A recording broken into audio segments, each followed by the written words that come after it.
You are now listening to the Someone's Favorite Productions podcast network. Hello there, and welcome back. What is this place? Disconnected. Disconnected. Disconnected. Disconnected. Disconnected. Disconnected. Disconnected. Disconnected. Disconnected. Disconnected. Disconnected. Disconnected. Disconnected. Disconnected. I'm starting to feel disconnected. You have reached a number that has been disconnected. Hey there, everyone, and welcome to another Thursday live on Reconnected. This week with my buddy in a beautiful shirt, Mr. KB Loves Movies. KB, welcome back, my friend. Gotta support. It's a good week for that. I appreciate you. Appreciate the support, my friend. Quick story about that. So, went to our favorite movie theater last Friday to see Highest to Lowest because nowhere but Screenland Armor was shown in Kansas City. So my daughter and I went up there, and movie's over, got to hit the head. I'm walking, and this guy says, "Nice shirt." I'm like, okay, one of Ryan's friends are here. And then he's like, "I remember you from the marathon." And I was like, oh, God, what marathon? And I think he meant like Panic Fest. Right. But it could have been Carpenter Fest. It could have been Nightmare on Elm Street. Any of them. I don't know. But yes. Got the shirt on tonight just for you. Now I want to know who it was. So do I. But I cared more about making it to the laboratory than finding out who they were. That checks out, especially after a Spike movie. Yeah. A little long. Oh, man. Before we get back to having fun, I want to talk for just a second because it has been a rough week for a few reasons. Again, I don't really try to make this a, quote, political show, but in a week where I have had to check in on multiple people that I love that are close to me, I've got an employee that lives in Minneapolis, very close to two different mass shootings that went down this week. And then on Tuesday of this week, I got an email from the superintendent of both of my children's school district to let everybody know that a loaded gun was found in one of our high schools. No details. I'm at work. I don't have access to the internet.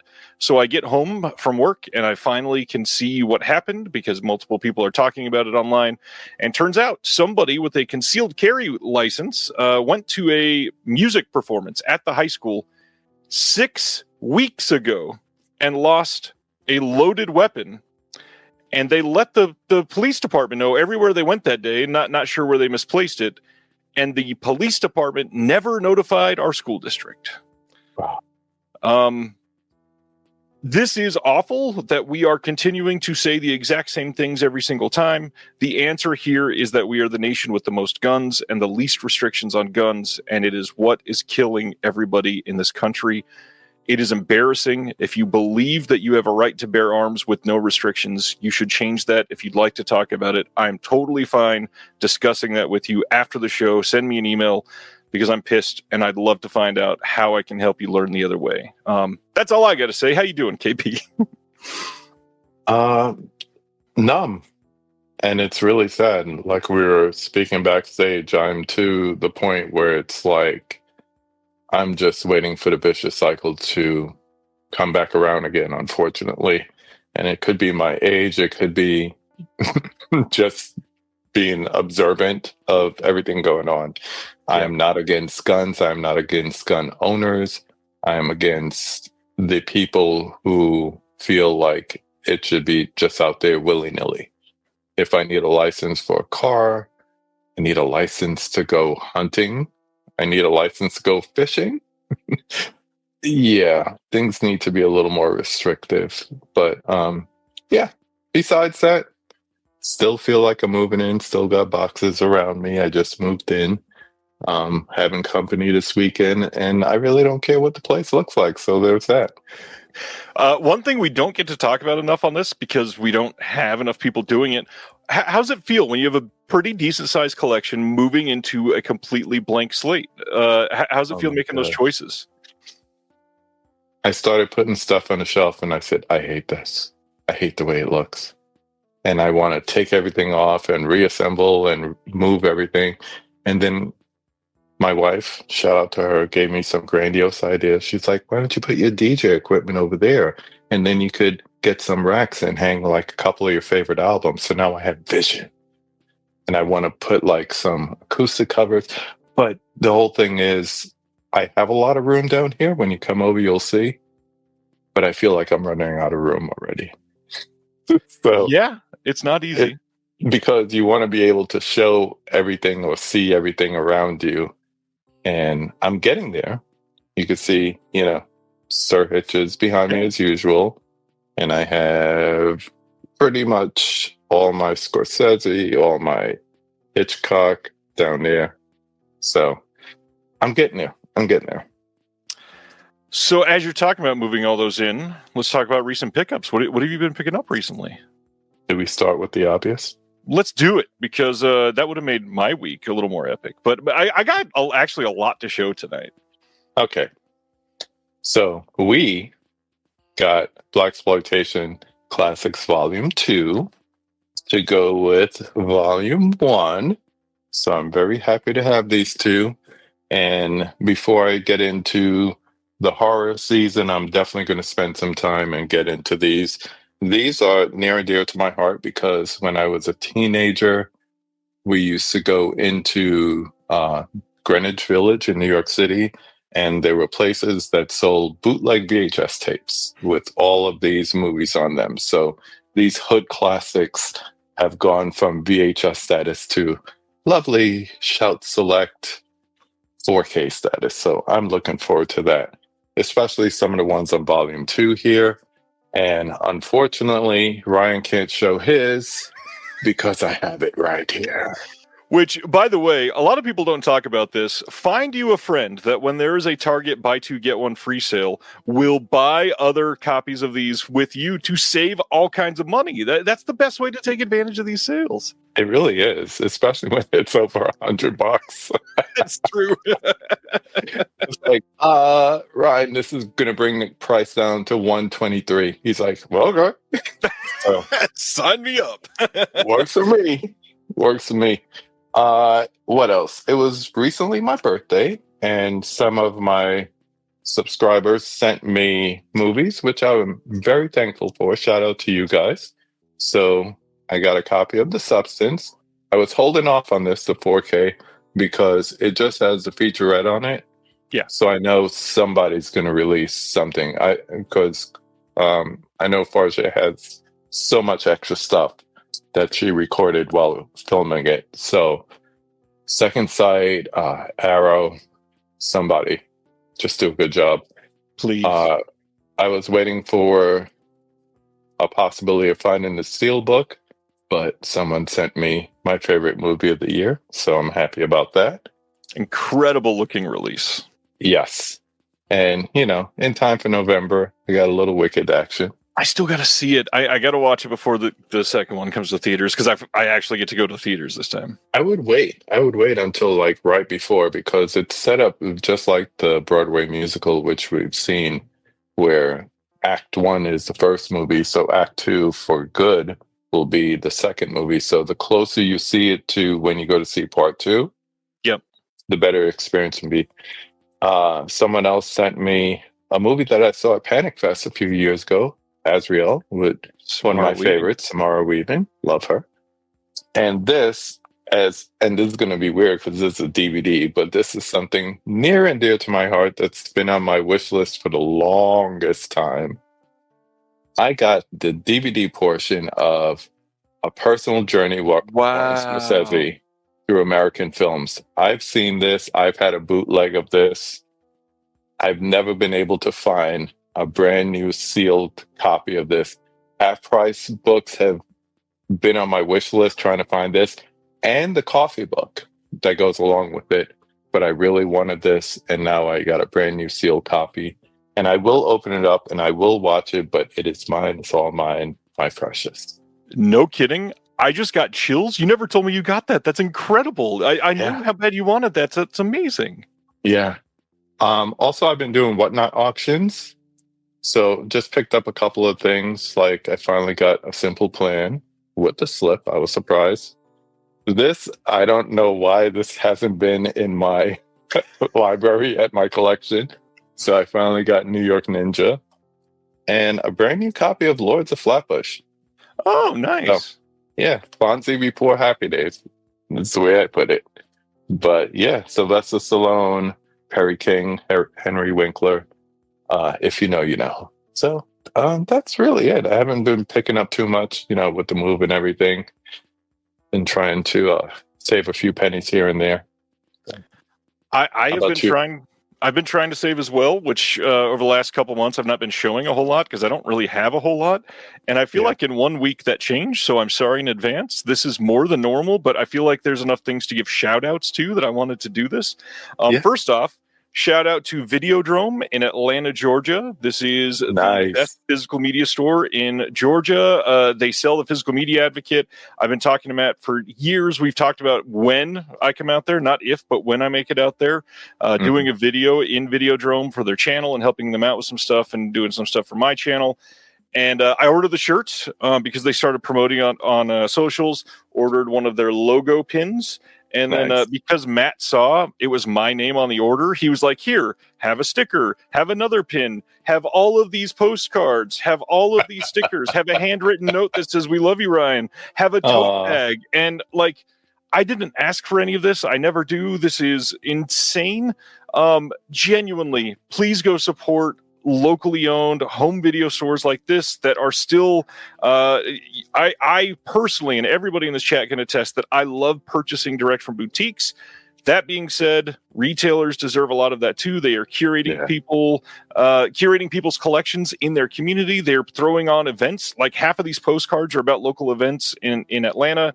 It is amazing to me that we still don't have at least one video store within like a 2-hour drive of everybody, because that's like the essence of life, and it's embarrassing that we don't have that. Really so please check them out. There's a store within a flea market in Pennsylvania as an example of a locally owned physical media store that I support, besides your vintage stocks around here and what have you. But it's important. It's not just your thrift stores and your Orbit DVDs, although, our friend Nathan Jones went to Orbit to support them locally that way. And I would have loved to make that trip, but we should make that trip. That's how I changed the U to we. I genuinely in the last month brought this up to my wife that I wanted to plan a time for me and you to drive down there together. So yes, we will get that done. Definitely. So other than that, we have not seen a lot of pickups on my side for TerraVision, even though I've worked on most of the releases over the last year. And so finally, I requested contributor copies for the last 10 months. And here are most of them, still not all of them. But one I really highlight, and it's a good night for it, is Gushing Prayer. This is a film that TerraVision took a risk on. It is a pink film, and the reason I'm highlighting this is because on September 1st, on the Melusine site, Vinegar Syndrome is releasing the first release in their new pink line. Don't know what it is yet, but I want to tell people, if you're getting excited about that stuff because Vinegar Syndrome usually gets people hyped up, go back and check out Gushing Prayer. This is a very good movie. Worked on the special features on this. I think this is one of their best Grave Face releases. The art on here is gorgeous. I can't take the little strip off because there's nudity, but it's a classy pink film, which is a kind of odd choice for TerraVision to start with that one. And sadly, it didn't do very well, so I doubt that they'll do many more. So if you want to show support and maybe kick off, hey, we actually would like these, go check out Gushing Prayer from TerraVision. Few other things. This just came in, and I was just talking about this with Brian, who's probably in the chat. I think I saw his name already. But the 4K release from Lionsgate of But I'm a Cheerleader came in. Yay! Anniversary. Everybody seemed to think this was a steelbook, but instead, this is a release on a diet. This is a slipcover that comes off, and it is the smallest digipack that I've seen in quite some time. It's barely thicker than the plastic tray. The art is okay. It is quite airbrushed in certain places, like that. But honestly, I don't hate this. It does feel kind of, we'll say, sensitive to the touch.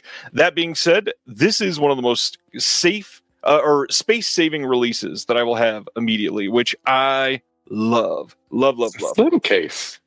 It is a slim case, and it's Wow. probably even maybe slightly slimmer than a slim case. One that is pretty much immediately going out of print, it looks like, hopefully to be printed again, Monty Python and the Holy Grail 4K Steelbook. This was a must. This was a foundational comedy for me. Adore this movie. Stoked to have it. Another foundational comedy just came in that I've been thinking of showing my kids, although there's a couple things that make me trepidatious. A 4K of Happy Gilmore. How did we get that? Quite confused, but I'm glad that it's here. Then Imprint. This is the fun one of the week, and Ronnie's asking but I'm a cheerleader spine. Here's the spine of the slipcover. Mentions that it's the director's cut specifically. Got a decent font, and then if you take off the slip, it's the same in an inverted color. There you go. That's so cool. Imprint came in. So first, they sent this because of my interview with Daniel Kramer, so I could have a physical release. This is their box set of Blue and Fade In that they did, which is by Silvio Narzano. This specifically has the documentary from Daniel Kramer located in the box set, which is remarkable that we have somebody in the physical media community contributing to these releases, getting an entire disc dedicated to one of their documentaries. This is treasured immediately. The documentary is great if anybody gets a chance to see it. Other than the imprint disc, because you don't have that and you're not purchasing, which I understand. Buying from Australia is a little scary right now, which we're going to talk about after pickups, I'm sure. But it is absolutely worth watching. Daniel, if you follow him on social media, sometimes is giving out like, hey, you can watch this weekend. Here's a link to Vimeo and a password. So keep an eye out on that. He's doing great work. But with that, they decided to be extra kind and send Midnight Cowboy with Dustin Hoffman and somebody else. But this is a great looking release. And then my favorite thing, possibly, that came in this box is an upgrade to a Criterion release that I already had. Malcolm X. Wow. 4K box set from Imprint. And saved this one for my friend KB, who I know also loves this movie. Incredible release. We've got the 4K disc. We've got a Blu-ray. The Blu-ray has, by any means necessary, the making of. This is an upgrade of the Criterion because it's got Dolby Vision. Most of the same extras on here as well. But check it out if you are interested in it. It's so cool. I saw that when they put out the release and, they advertise it in their bundles. And I'm like, what's different about that one? And then when I saw Dolby Vision, I just looked at my LG. I'm like, I bet you that'll look really, really good on there. It's like, I don't need a reason, but all of a sudden I'm justifying it. I'm like, Yeah, I didn't really need it either, but man, am I glad to have it. That's awesome. So let's talk about it real quick, because the other big thing that's been a damper on the hobby this week is the idea of shipping and tariffs. We've talked about tariffs on the show before. We've explained that if you are in the United States, the recent change in tariffs will absolutely affect you as a purchaser, because no matter how the media tries to spin it, the people that pay for tariffs are those living in the country, whether it's you purchasing an item and getting an upcharge for that, or the other companies raising prices to make up for that. It falls on you, because we are capitalist until we die in this country. Hoorah.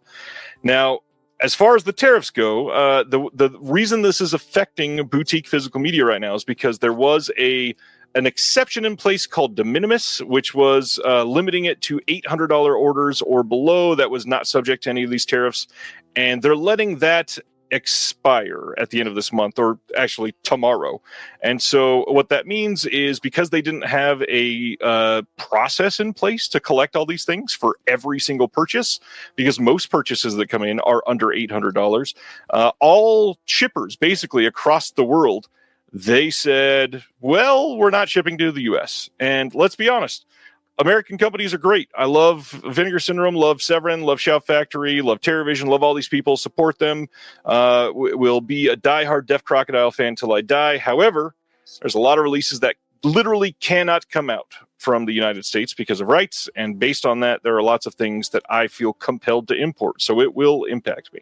If you import anything from Arrow Video that cannot be sold in the US, it will impact you. That being said, this didn't need to happen. No. There are a lot of things in place that mean that this should be an exception. And I have talked about this in the Discord, so I don't want to go over it too much because many of you that are in the chat are in the Discord as well. But essentially, there is an exception written in for movies and for music and for things like that. So all of these things should be accepted under the law. However, and by the way, that was accepted, not accepted, EXCEPTED. Those should be accepted under that law. But because it is based on everything under $800, the shipping carriers now have said, well, we can't deal with that. So screw it. We're not shipping. So it doesn't matter. Even if they are accepted, they are not shipping them here. Let's be completely honest. It's not about these foreign companies trying to get one over on our country or anything like that. It is our country trying to control you and what you're purchasing, and it is ridiculous. I don't understand how people are siding with billionaires and the rich people in this world. But if you are, I want you to understand that pretty much everybody watching the stream right now is probably in the same place as KB and I, less than 3 paychecks away from homelessness if something were to happen. Most people in the world, most people in this country, and I do mean that literally, more than 50% in this country are less than 3 full paychecks away from losing most things that they have because they will not be able to buy food, not be able to buy a roof. And that is a problem. And if you don't see that as a problem with the people hoarding the money, I kind of see that as the problem is with you. Any thoughts, KP? Yeah. It's a strong arm move, and unfortunately, the people that benefit are not the people that it will affect. Because, I'll keep it up 100. If I had money every time I went to buy movies, it'd be at least a rack. I'd be spending at least $1,000. This wouldn't affect me. But when it's taking countries into consideration and making them say, "Well, we'll just stop shipping to the U.S. because that's easier." You just held up a beautiful imprint. If I want it, I probably should get it before, not too long, because they're looking at not shipping at all. That means they're not going to ship to your Diabolics and your Orbits and whatever else you use, because it has to get here first before it gets to you. Unless you, ship directly from them, and they're not going to be doing that. So I don't know. The people it affects is the people that are not making those decisions. So I don't know. I think it's either time to realize what's taking place and maybe get some friends in some other countries, because that seems to be the only way. And, get yourself a UPS or a FedEx account, because it's going to be very hard to import movies before too long. Yeah, that's quite possible. And I see people in the chat asking, does that mean places like Orbit and Diabolic won't be able to carry things? In the immediate future, that might be true. I do have this stupid, optimistic hope that I think this will likely blow over pretty quickly because it'll affect the right people and somebody will impact change. That being said, it just might not happen this time. We can only kind of rely on that optimism enough times until we're so far down that something can't be recovered. And go ahead. I just mentioned Diabolic, and they made an announcement earlier this week. What do you think about that? I mean, it's pretty ballsy to say. For those that didn't see it, Diabolic DVD posted on all their social media a really heartfelt message, and speaks a lot to how long they have been around. And it's not even just like literally the words; it's just their experience, literally the fact that they have been around, that they've been a part of this world for so long. So they said in their post, for 25 years, Diabolic has been your source for imports from around the world. If you're ordering in the U.S., you can feel safe locking in your pre-orders and not worrying about extra tariffs and customs fees when your order arrives. Now, this doesn't tell me that they're going to be, like, hey, we can guarantee that this is going to be easy because we have an inside man that is going to recover. No, I think that they have things set in place with their shippers that they're going to be able to try to find a way through this.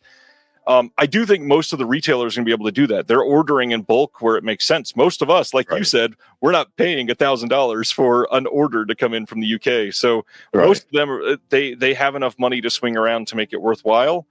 We don't have that luxury. So I think most of the retailers will be fine. Diabolic, it's a big move. It's a big deal to do that and give the honesty and loyalty and hope to your customers. Not price gouge.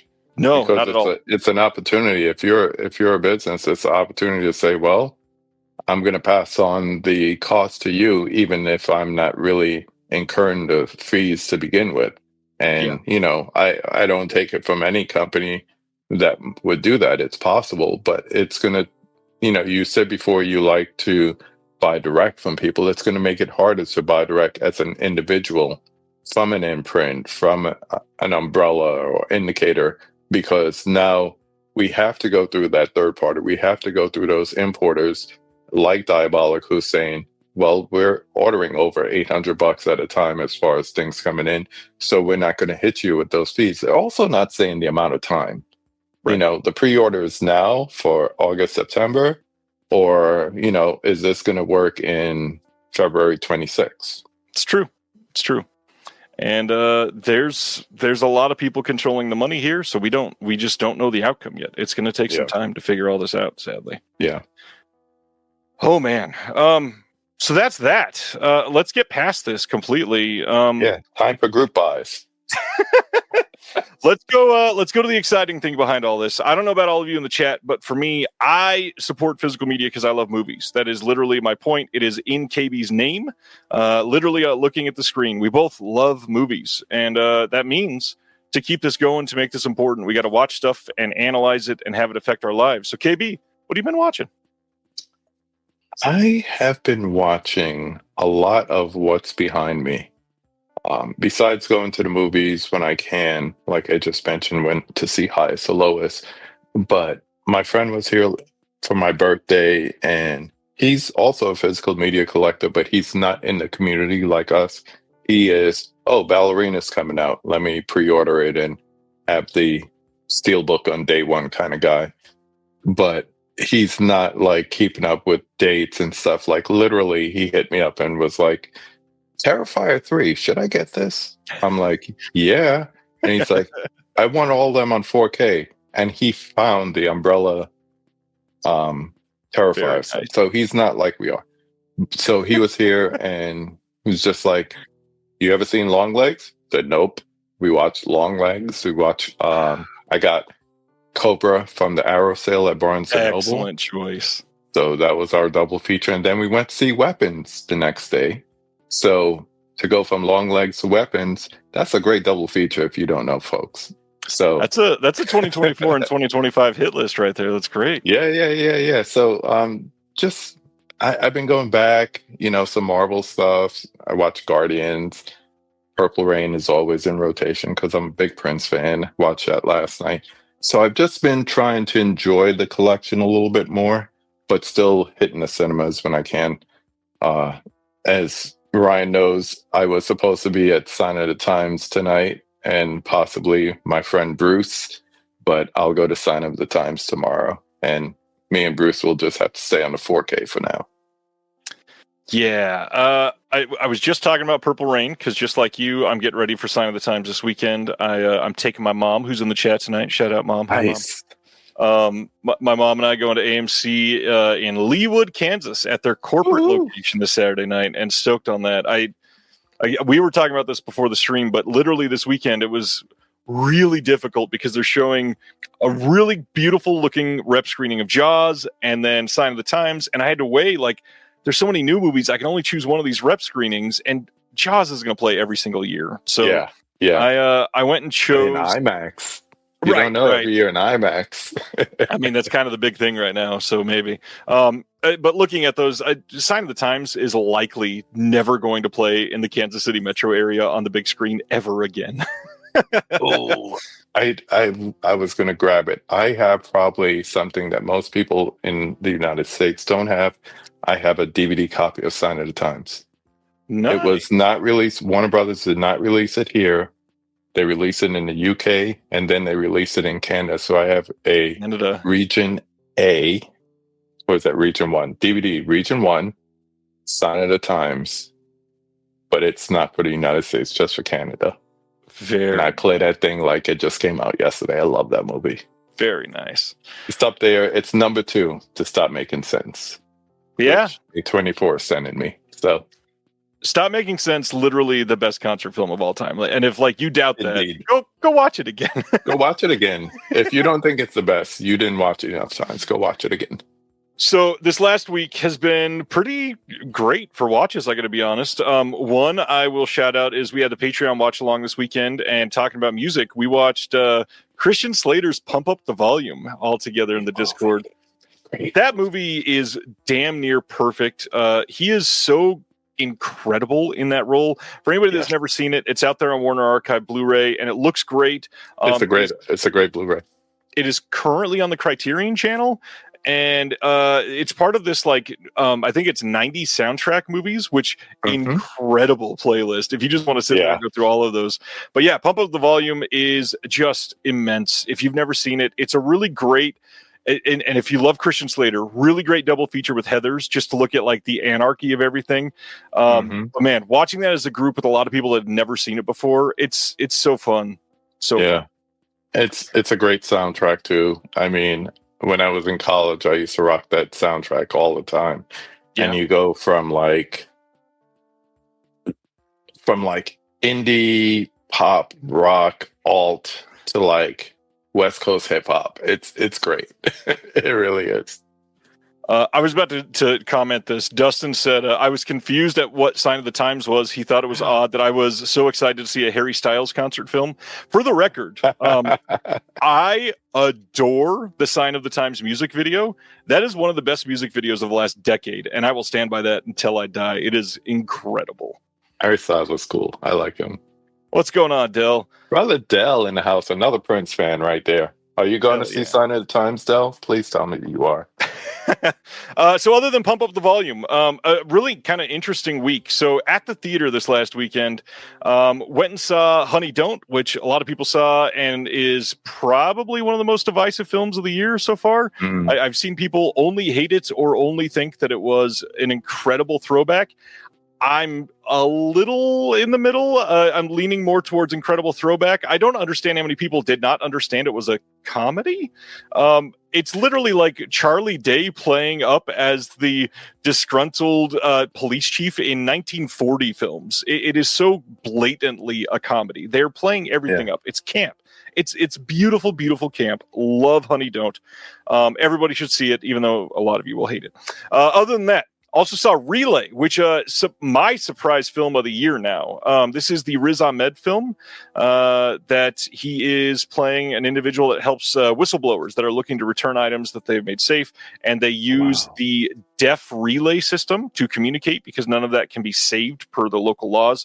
And I was pretty shocked. I feel like it was really great. I see a lot of people not enjoying the ending of the film, and in a way I do understand that, but I feel like this is a movie that is going to really, really, really feel great on a rewatch.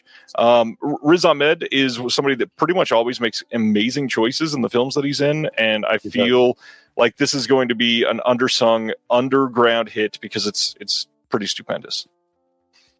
After that, two films that I thought I was going to hate, and I did end up hating one of them. I saw the film Eden with all of the It women at the moment. We've got Ana de Armas, we've got Sydney Sweeney, and on top of that, we got Jude Law. We've got, oh man, incredible performance from somebody that I feel like he has been mostly MIA for a while, but somebody's be like, no, he was in 3 movies last year. Daniel Bruhl, I feel like, is the star of this film. He is stupendous in this role. Eden was quite good. I didn't go into this knowing that this was based on a true story, and finding out that it was, I was taken aback and thought that they were kind of like Hollywooding up some of the details. No, turns out most of it was factual. I don't understand how that's the case, but yes, it was very good. It is much better than expected. It's not like a 4-star movie or anything like that. It's about 3.5, maybe 4 stars, but it's pretty good. The other movie, though, Trust, starring Sophie Turner. Nobody should watch this film. This is such a poorly handled film that you have to suspend your belief for everything. And when you're literally rooting this in realism and nothing about it is realistic, it doesn't work. That's not how realistic movies are ever going to work on screen. So because of that, I don't understand how Sophie Turner put all her money into executive producing this thing. I'll watch it because it's Sophie Turner. She's pretty good, I will admit. She's a good actor. She really is. And she pulls it off decently. Just it's, I don't know, it's not great. And for those that didn't see the previews for this one, because it really got underplayed everywhere.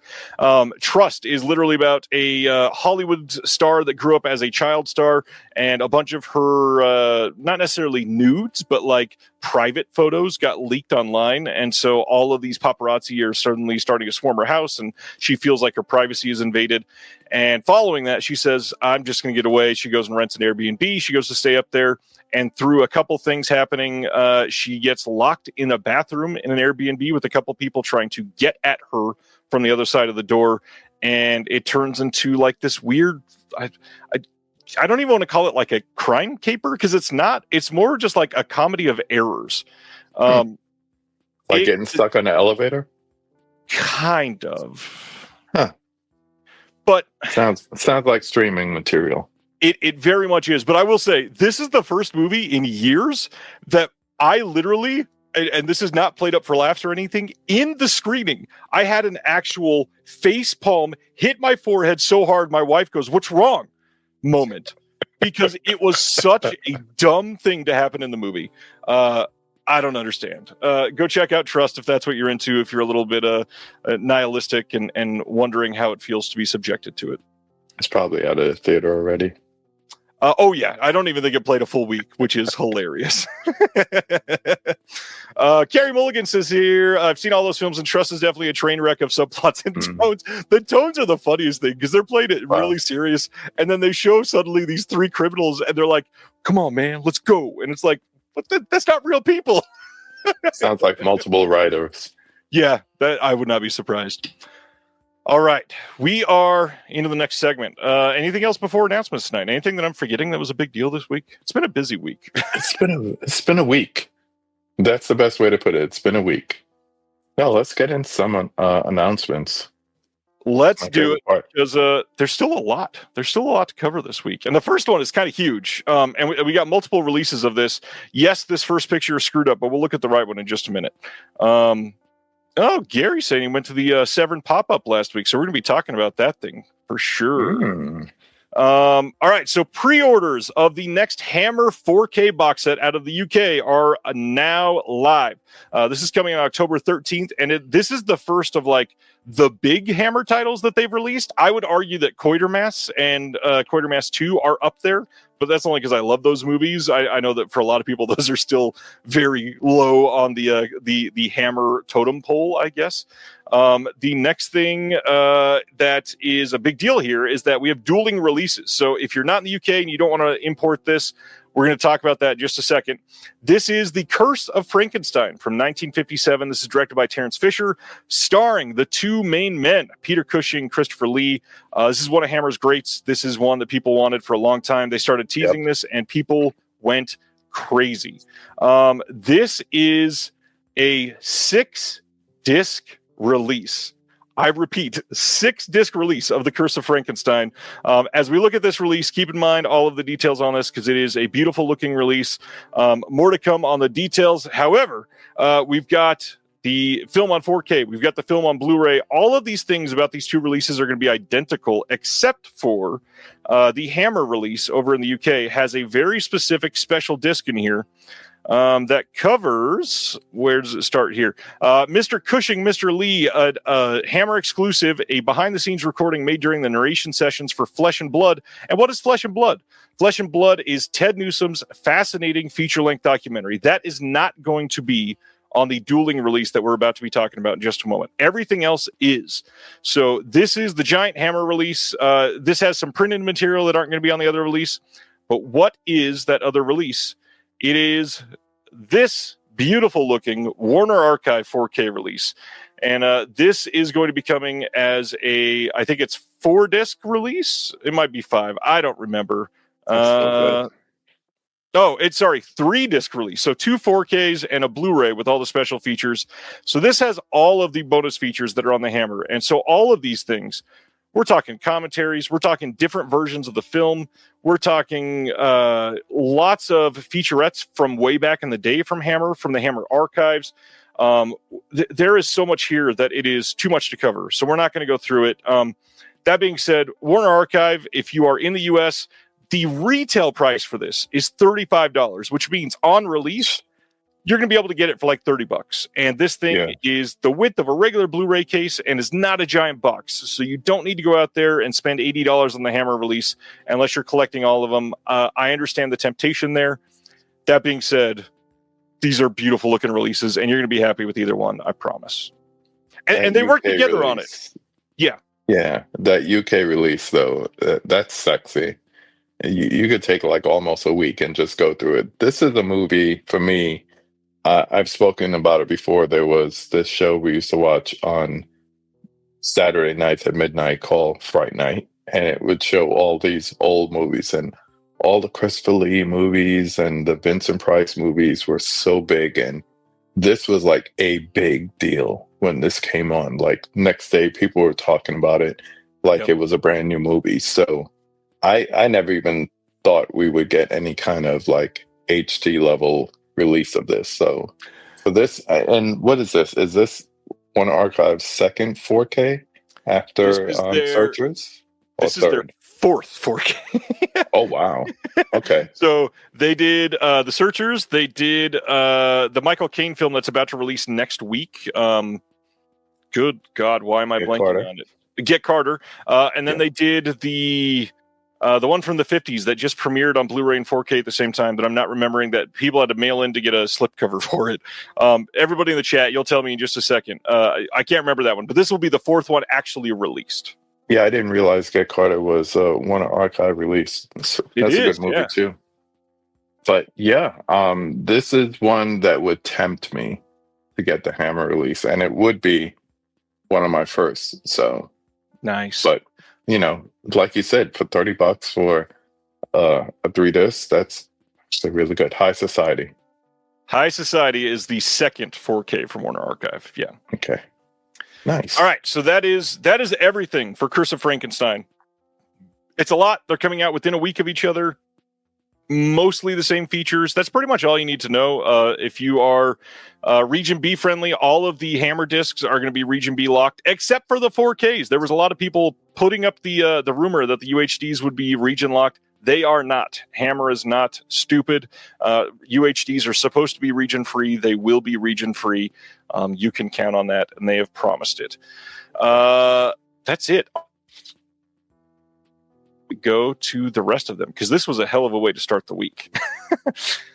Next, a lower point. October 7th, AMC is releasing Walking Dead: Dead City Season 2 on Blu-ray. It's a 2-disc set. Enjoy. I didn't even know that was happening.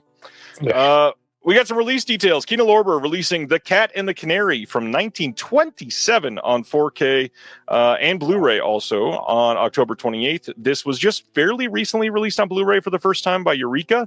This is going to have the new UHD SDR master on here and a 4K restoration from the original nitrate prints.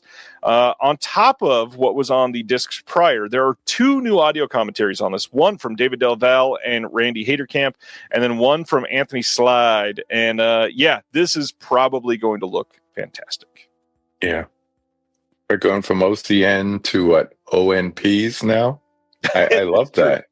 I love that. We're going back to nitrates. Hey, save it. I'm all into film restoration, so save as much as you can. You're talking about an almost 100-year movie. Save it. Save it. Put it on the highest format possible for future generations to discover. Please. I love that. Nitrates on UHD. That's a big... That's beautiful. That's so beautiful.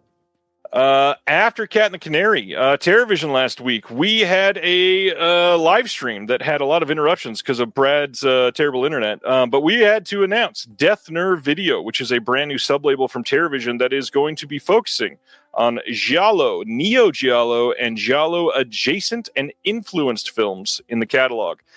Brad went on a long explanation on why this is its own sub-label and talked about the art in depth on how we are really making these try to look like the old pulp novels. Really beautiful art on these. I am so happy to be a part of some of these and what we are putting on the line. I think you're going to love this movie. This is called The Last Screening. This is releasing in October on Blu-ray. This is the first release of this film out of its home country of France. This is from 2011, but don't let that put you off, because if you watch the trailer for this, it squarely looks like it was filmed in 1983. It is absolutely a beautiful looking movie that feels like it is harkening back to the absolute hype of giallo. And I hope you check it out because it's great looking. We got new commentary on this with Brad Henderson, of course. And this is his first solo commentary. So give him some feedback if you listen to it. We got some new interviews on this one as well, and then a visual essay on the French New Wave horror, an audio essay by Paul Lay, and then some raw footage. There's a lot of great stuff. We already have 8 or 9 different films licensed for the sub-label, and I hope people are excited because it's probably going to be mostly surprises each and every single time that something gets announced. That's pretty cool. Neo Giallo, that looks like it was filmed 30 years prior. And it was shot on film, so it really leans into that feeling. Nice. That definitely helps.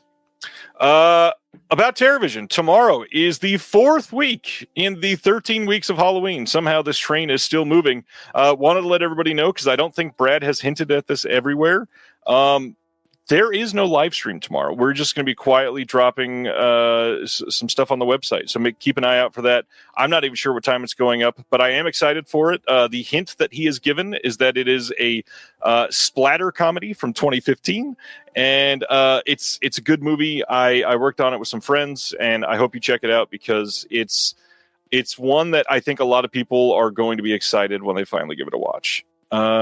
Look at this. My friend John Daly is here.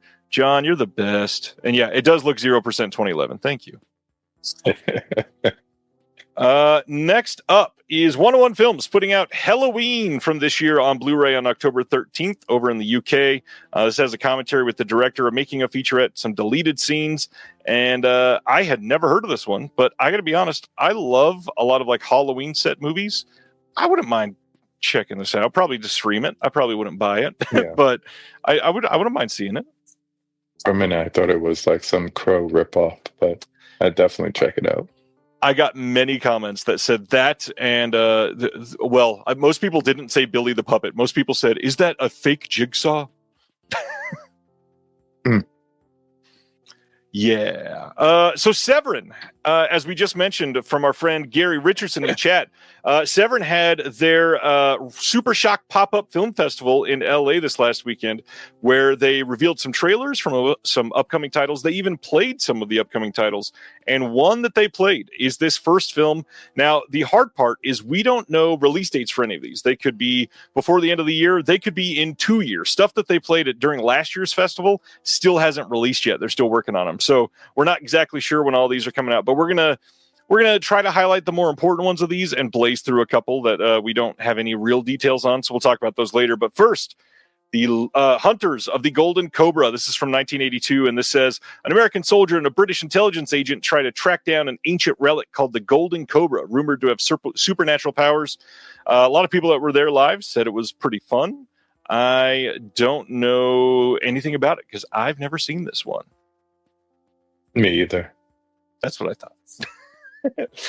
Moving right along, one I have seen, they revealed that they've got a 4K coming of Mario Bava's A Bay of Blood from 1971. So obviously, this hurts for a lot of people that bought the Shout Factory box set that just came out recently, considering 2 of the films that you just got in literally less than a month ago are already being upgraded to 4K. Yeah. I bet we're never going to hear the story behind that, but I have a feeling it's probably something like they could only license it for a very short period of time. They had to release it now, and they pounced, and they probably in a sense took advantage of people. And very hush-hush, too. because the difference in the formatting and the licensing, people will not buy the Blu-ray if they know the 4K is coming. Just like if we know a certain studio or boutique label is putting out a 4K and somebody does it before, we're like, yeah, let's wait for so-and-so to put it out. Or something else with an SS in it. That being said, that's funny. Although SS usually a bad thing, but in this case, it's good. Yeah. What I will say is, if you have that Shout Factory box set, as much as you want to feel downtrodden about it, it's still a beautiful box set. The extras are beautiful. The HD scans look great, and you got a good deal because it's so many films, and it's only like, I think I averaged it out to like $13.50 a film or something like that. That's great. A lot of those other ones are out of print. You scored still. I know it doesn't feel like that, but you did. Try not to. You could still pick up this 4K if that's like your favorite from the set or whatever. It's not going to break you. It's true. It's true. I just got a text. Somebody shocked because they said KB is 53. KB, how old are you? 55. Double nickel like Jordan. Double nickels this weekend. Happy, I've already said it like 4 times, but happy late birthday. Thank you, sir. Still celebrating. It's August. I'm still celebrating. Still it's birthday month. Oh, that's funny. Never mind. We'll talk about that after because it wasn't about KB. Anyways, the next title is Beat Girl, a.k.a. Wild for Kicks from 1960. This one says an impetuous teenage girl becomes involved with Soho's beatnik and striptease scenes despite her staid architect father and her French ex-stripper stepmother. I've not seen this one, but my goodness, does this look like a Severin poster? Looks like a ride. Yeah, I think they played this one live. I don't remember if they did, but I think so. I don't know. It's got Christopher Lee in it. Perhaps this will be in another Christopher Lee box set. There you go.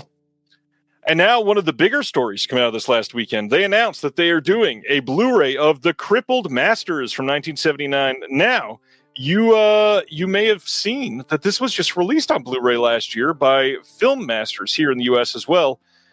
Unfortunately, Severin themselves came to my post on Facebook and commented in the chat, or in the comment section. I'm used to saying chat for everything. Severin came and commented in the comments that Film Masters bootlegged this film. They did not have the right to release it. And Severin has restored this from a 4K scan of the best preservation elements, and it is going to look night and day, way better than the Film Masters release.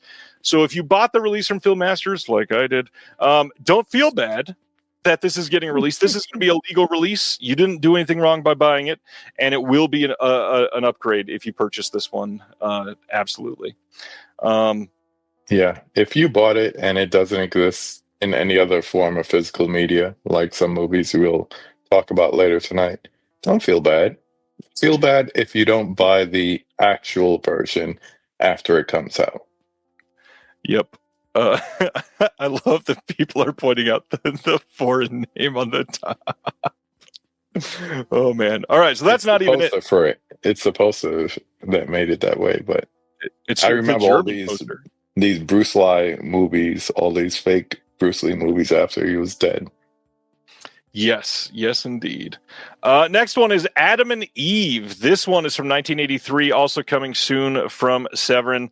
This says, God cast Adam and Eve out of the Garden of Eden because Eve decided to eat a forbidden apple that a talking snake told her to eat. I've heard this one before. And it says, the disgraced couple find themselves battling a coterie of various creatures. Very curious. There was a vote on which of the third films would be to watch, and Adam and Eve is the one that won. So everybody got to see this. I hope they enjoyed it, because I have never seen this. Yeah, me either. Next up from them, they announced a couple pretty big Alex Winter titles. First is The Idiot Box from 1991. After the success of Bill and Ted, Winter and his directing partner Tom Stern were able to sell a series to MTV, and it was the first live-action shows ever on the network. It was one of the first. It all started around the same time. Super violent, politically incorrect. The Idiot Box was a huge hit, and I cannot wait to see what they do for this. This is like a how did they ever manage to get this license to put out? And good job, Severn, because this is going to be huge. Well, I don't think Paramount was going to put it out as owners of MTV, so for them to pull the license probably was not a big deal. But I remember this. It was a controversial show at the time when it was on because everybody was suspect. That's the best way to put it. Yeah, I get that. I'm very curious if Paramount actually still has the rights. I know it was MTV then, but I have a feeling because by the time they release this, it'll be 25 years or 35 years. It's very close to an even number that I feel like rights might have lapsed. And considering what's happening with this and the other Alex Winter thing and Freaked all at the same time, I kind of feel like something unlocked around then. Yeah, get your own rights. Next up, they're also doing Squeal of Death. This is another Alex Winter title. This says absurd slapstick cartoon-like comedy about Howie, a scrawny kid pushed around by his slob dad and everyone else. He loves cinema and becomes obsessed with a gangster film. This pushes him over the edge of the life of crime, or does it? This is from 1985. This one I've never seen anything from, and I'm very eager to check this one out. Yeah, I've never even heard of this title, and that sounds like VHS, heyday. Yeah, absolutely. Then they also announced Student Confidential from 1986. This with the one and only Marlon Jackson from the Jackson 5. 4 high school students are led into the world of adult vices by a shadowy millionaire. Have you seen this one? Mm-hmm. I have never seen this one. Tell us about it. It's your typical raunchy sex comedy, but it's a little more edgy than your typical sex teen kind of thing. But nice. I haven't seen it since, I would say, like late 80s. So, but I remember like the poster and all that stuff. I miss, like video stores that would just have posters and they would rotate them out every week or every 2 weeks. So yeah, I remember this one. I can't wait to get this one. This sounds really fun, and I found it for those that want to see a trailer. I could only find a trailer on Daily Motion. It's not on YouTube or anywhere else. So if you want to see what it's about, go, it's like the lowest res ever, but it's worth seeing. Yeah. Next is The Ghost from 1963. This is coming soon as well. This is a Barbara Steele starring film, and Diabolic chimed in that this got a 4K restoration. So this will likely be a UHD, and if I'm guessing, this will probably be in the next Danza Macabra set that they do. Would not surprise me at all. This will probably be the big title in that one. Barbara Steele, you seen much with her? Mm-mm. She is rather great. I've never seen this movie, but love me some Barbara Steele. Cool.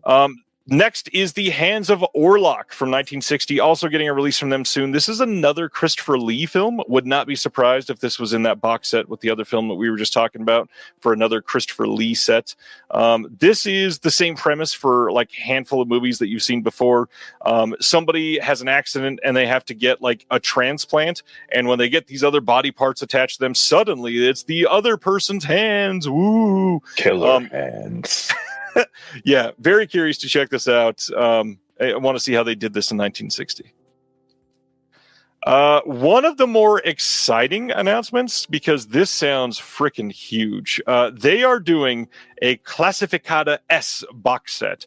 So for those that don't know, Classificata S was a rating system used in Spain during the time of the rule of Franco. One of the he was in, if I remember right, the 60s and 70s. I should have brushed up on this before the show tonight. But essentially, they're going to be doing a 19-film box set on 10 different discs, including the documentary that they did called Exorcismo, the Transgressive Legacy of Classificata S. There's going to be some exorcisms, like not spoofs, but like basically we're doing our version of The Exorcist in here, and then a whole bunch of other stuff. But the write up for the documentary here, it sounds incredible. It says Franco's death in 1975 opened the doors to the possibility of uncensored cinema. After 2 years in which censorship was relaxed, in 1977 it was completely abolished, and the S classification was created to protect viewers from those films that could hurt their sensitivity. The S classification was granted when the content was especially violent, sexual, or political, creating a mixed bag in which all types of unclassifiable films could fit. In force from 1978 to 1983, this classification turned out to be a great commercial attraction for a society that had suffered 4 decades of national Catholic dictatorship and repression. So that sounds amazing. Yeah, it sounds like the Spanish version of Video Nasties, and just getting a box set of like some of the more well-known ones, hopefully, if that's the case. We could start calling them the Spanish Nasties. I'm into it. Mm-hmm. That's what the S is for. Hey, there's one I've seen. This is not the only box that they announced, because they also announced an Emmanuel 4-film 4K box set. This is coming soon-ish, from what I hear. And this is not a part of the Black Emmanuel stuff. Black Emmanuel started after these. The Sylvia Christel films are what inspired the Black Emmanuel films with Laura Gemser. And to get all 4 of these in 4K from a company that is going to do just incredible work on them is pretty astonishing, considering the backstory behind these films. They have inspired probably literally hundreds of films throughout film history, and this is going to do very well for Severin. Yeah.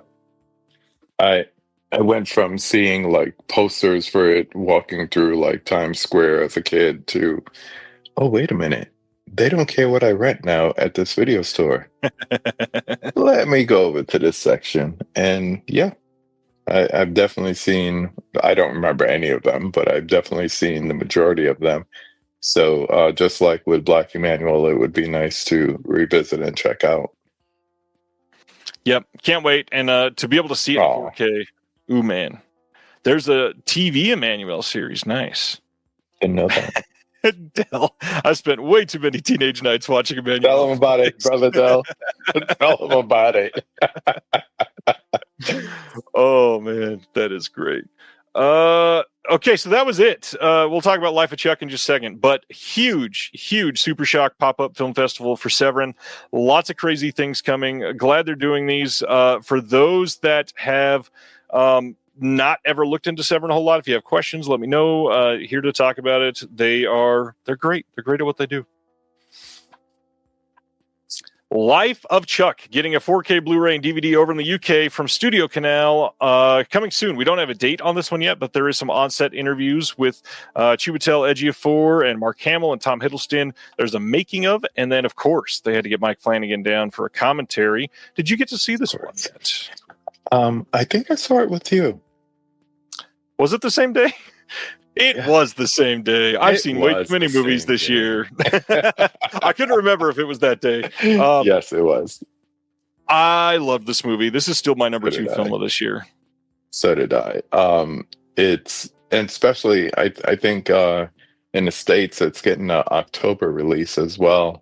Yeah. And it's so weird to see a non-horror movie from not only from Flanagan in October and Flanagan. You know, I think of the two of them. I think of Dr. Sleep, and I still wonder why that director's cut is only on Blu-ray. And it's not a risky blind buy. It's a really well done movie, and you can really get into it.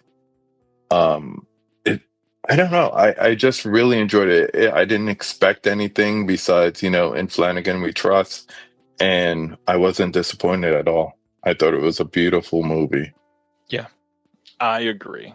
And if this is somehow not special enough and you're in the UK, they're doing this really nice looking special edition that is an HMV exclusive. Oh. And this is where it gets tough, because we talked about all the shipping stuff earlier. Even if that wasn't enough, HMV doesn't ship internationally at all. So there's literally no way to get this unless you got a friend over in the UK. So I get the emails from them, and it's almost like torture. When they send the exclusives, I'm like, why don't I just unsubscribe? Because I cannot order anything from them. Yeah. But some of the things, and anyone that I know lives closer to a than a HMV. So I'm like, that is so beautiful. The colors alone, Yeah, before you great get into design. all the other stuff inside, but it's great looking. The rest of the stuff isn't even that special. There's a couple like postcards, art cards, booklet, whatnot. Cool. I just like the way it looks. Yeah, it's just pretty. Especially Great after movie. you see the movie and you look at that cover art, it makes so much sense. Yeah. Right there. Absolutely stunning. So this is interesting. So out of nowhere, Diabolic DVD got an exclusive release listed on their site. This is from Carambola Media, and this is Forgotten Pistolero from 1969. And this is a 2-disc set. Disc 1 has the feature in English. Disc 2 has it in Italian with non-removable English subtitles. And then there's a Leonard Mann interview conducted by tough guy expert Mike Malloy. And supposedly, this is through a deal over with IFD, who owns a lot of films out of Hong Kong, I believe is what I was told. Jared Honor from Neon Eagle and Mondo Macabro helped me out with that one because I'd never heard of Carambola Media, and they're not listed anywhere. I can't find a website or anything. This is literally only available from Diabolic, and it's not super expensive. I think it was like $20 bucks, 25, something like that. But yeah, if you're after this movie, this is the only place to get it. And I don't think, if I remember right, I don't think it's on Blu-ray anywhere else. So if you're into spaghetti westerns, this is for you. Yeah, I won't be surprised if they start doing more things like that. So that's pretty cool. Yeah, and through it sounds like through their hookups with like Neon Eagle and Mondo Macabro stuff, they found the right people to license this from as an exclusive release. So that looks cool. Very. Umbrella, who I always love, announced some pretty big cool things this month. So December 3rd is the release date for all of these. The first one they've been teasing all year, and it is Lake Mungo in 4K. Lake Mungo is from 2008. It is a depressing is probably too light of a word for many people. Horror movie. The synopsis they use here is 16-year-old Alice Palmer drowns while swimming in a local dam. When her body is recovered and a verdict of accidental death returned, her grieving family buries her. The family then experiences a series of strange and inexplicable events centered in and around their home. Profoundly unsettled, the Palmers seek the help of a psychic who discovers that Alice led a secret double life. A series of clues lead the family to Lake Mungo, where Alice's secret past emerges. Now, you might have heard of this title because Second Sight just fairly recently put this out. They put it out on Blu-ray, and this is a 4K, so obviously that's an upgrade. That being said, this is not just a format upgrade. This has a 100-plus page hardback book featuring behind-the-scenes content and essays by Matt Glasby, Kevin Fisher, and John Brawley. Another 100-plus page softback book featuring the original shooting script. There's a scrapbook of photography. There's a custom artwork rigid slipcase, 8 art cards, a reversible poster, and then, of course, all the stuff that comes on the discs. And usually that would have been enough. But oh man, there is a 3-hour retrospective featuring the cast and crew. There's a new commentary with Chris Stuckman. Yes, that Chris Stuckman, who's about to release a film that you've heard of from his immensely popular YouTube channel over the years, even though he lost some notoriety. A lot of people love or hate him. He's passionate about film. I'm glad they got him on here. There is new, never before seen footage. That's not just like a featurette. This is hours of never before seen footage. Selection of scenes from early cuts of Lake Mungo, the original Lake Mungo mood reel with an introduction from the producer and the cinematographer. There is a piece by Alexander Heller Nicholas on the ancestors and legacy of Alice Palmer. There is a new Legacy of Lake Mungo piece with interviews with the filmmakers.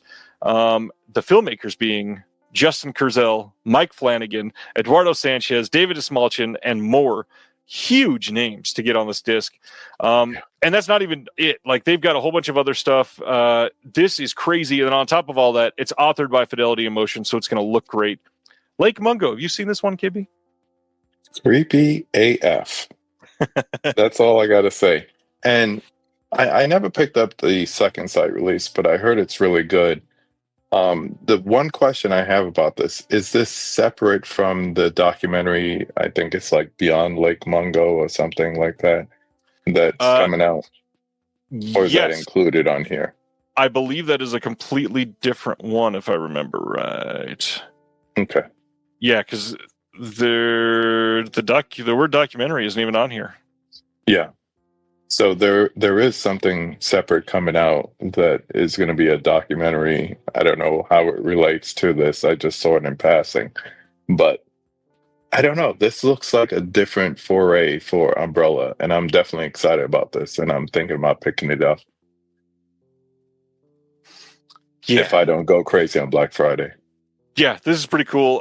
Love this movie. It's a really good one. I will agree with. I'm sorry if I butcher the username here. Intelligado, Gelato, something like that. I think you had to see Lake Mungo when it came out. Lots of films have taken from it since, where it probably hasn't aged well. I would understand that, but I would also say if you're into this style of film, it probably still hits at least a little bit.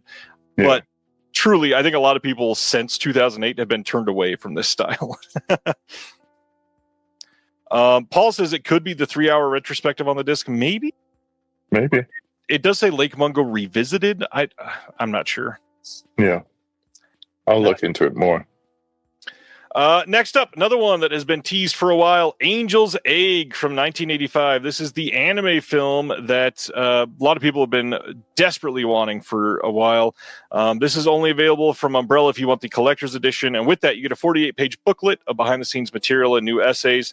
And then on the disc, we had a new audio commentary with Amber T, new piece on the influence of Angel's Egg with Andrew Osmond, new piece by Jasper Sharp on Angel's Egg, and then there is a TIFF Q&A with Mamoru Oshii, who is the filmmaker behind the film.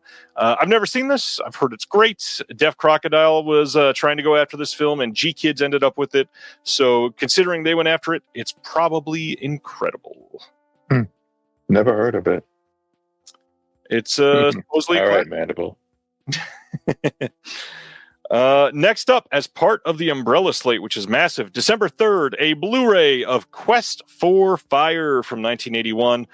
This is set 80,000 years ago and is a piece that is going to have a 48-page booklet again, new audio commentary with Rob Kelly, new interview from 2021 with the director, new piece by Bryn Tilley, audio commentary that is archival from the filmmaker, and some others. Ron Perlman is in Quest for Fire. I've not seen this one. You seem familiar. You seen this one before? There used to be this closed circuit TV service called WHT when I was growing up.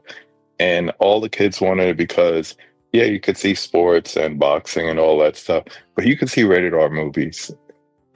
And, you know, this was before HBO was big in our area and everything. And I remember sleeping over at my buddy's house and we watched Conan, and then we watched Quest for Fire.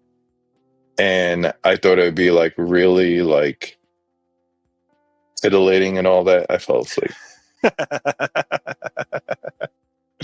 Conan was enough for me. But yeah, I've seen it. It's okay.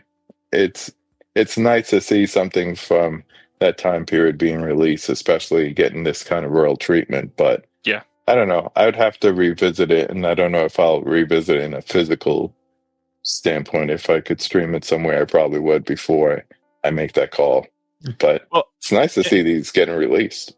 That's the reality of the Umbrella stuff. Like, a lot of us would love to have many of these on our shelves, but the truth is, at $55 is the cheapest of their collector's editions, and we're talking, I mean, this is probably pretty close. Just a few weeks ago, got in the Jet Li collection from Shout and showed it on here. Most of them are about this thick. And when you're talking about this is the size of almost 6 regular Blu-ray cases. This is like basically the average size.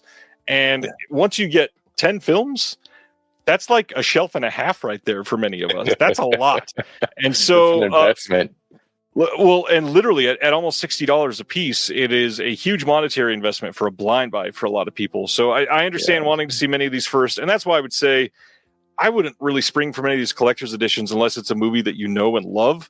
That being said, watch something first. Try it out. See if you want it. Who knows? Quest for Fire might be your new favorite movie. So true. Moving right along from there, we got, I believe this is the last one from Umbrella.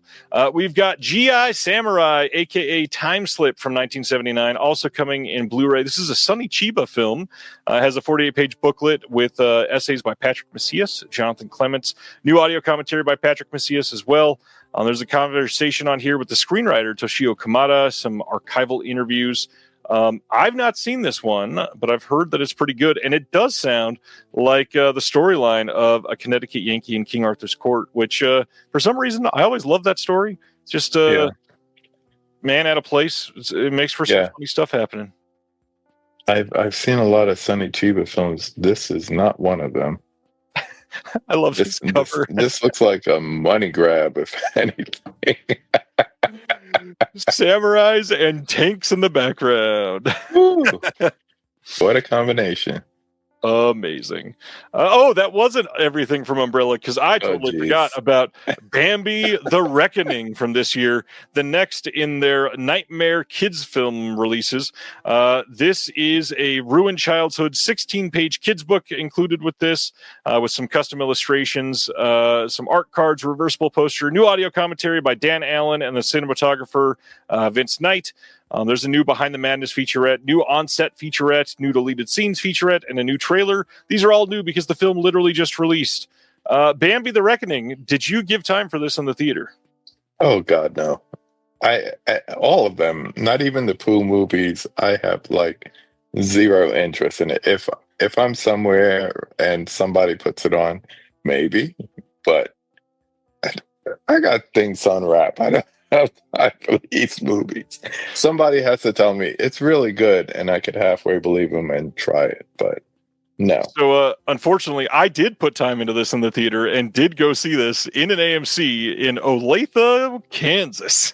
Oh, jeez. This movie is straight garbage. I do understand why people enjoy it. The CGI creature at times looked okay, but for the most part, it's real bad. This is like early 2000s level CGI in many of the scenes. And I swear half this movie was, hey, kid, go check on your grandma who just wandered away in the middle of this giant, like, terrible traumatic experience we're all having. That shouldn't be 38 minutes of your film, guys. Come on. Like, what are we doing? The one thing I will say is people were not necessarily terrible actors in this, which is surprising for a film like this. If you're into these weird public domain films, this is one of the better ones, but the bar is very low to beat those. I'll say this. Those kids' books that come with them are really, really cool because they try to make it look like authentic. I've seen the one for Pooh, and I was like, wow, this looks pretty good. But outside of that, no. I'd rather go watch a Mickey film or something. Literally anything. All right, so that is Bambi the Reckoning from this year. Check it out if you're into it, because I wasn't. Imprint had announced some things last week, and for some reason, my posts never went up. So here they are catching up late. Imprint announced that they are doing a Blu-ray drop for Captain Scarlet and the Mysterons, the complete series. This is from 1967 and 68. If you see some of this art and you recognize it, you'll recognize that probably as Jerry Anderson art and Sylvia Anderson art. These are the same people that did the Thunderbirds. Lots of extras on here. You got a 5-disc Blu-ray set, 94-page hardcover booklet. Looks like a great release. I believe this has already been released over in the UK, so this might be all new for you. Check it out. I don't know anything about the show. Never seen it. The next one I have seen and I adore. In Australia, they are releasing Kolchak the Night Stalker, the complete series. This is a 4-disc set. It's got a 48-page hardcover booklet, limited to 1,500 copies. All of the same extras that are on the Kino discs, which there's a lot. There's commentaries on literally every single episode. Shout out to a friend of the channel, Chris Dashew, who's been on here many times. And he's on one of the episodes with Mike White, the Projection Booth podcast. Kolchak is great. Are you a Kolchak person? Have you checked this out? I've never checked it out. I remember when Kino dropped, it was like 2 different series that they put out at the same time, or one after the other, but I've never gotten into it. I think Nathan was telling me about it as well to check out, but I never got that far.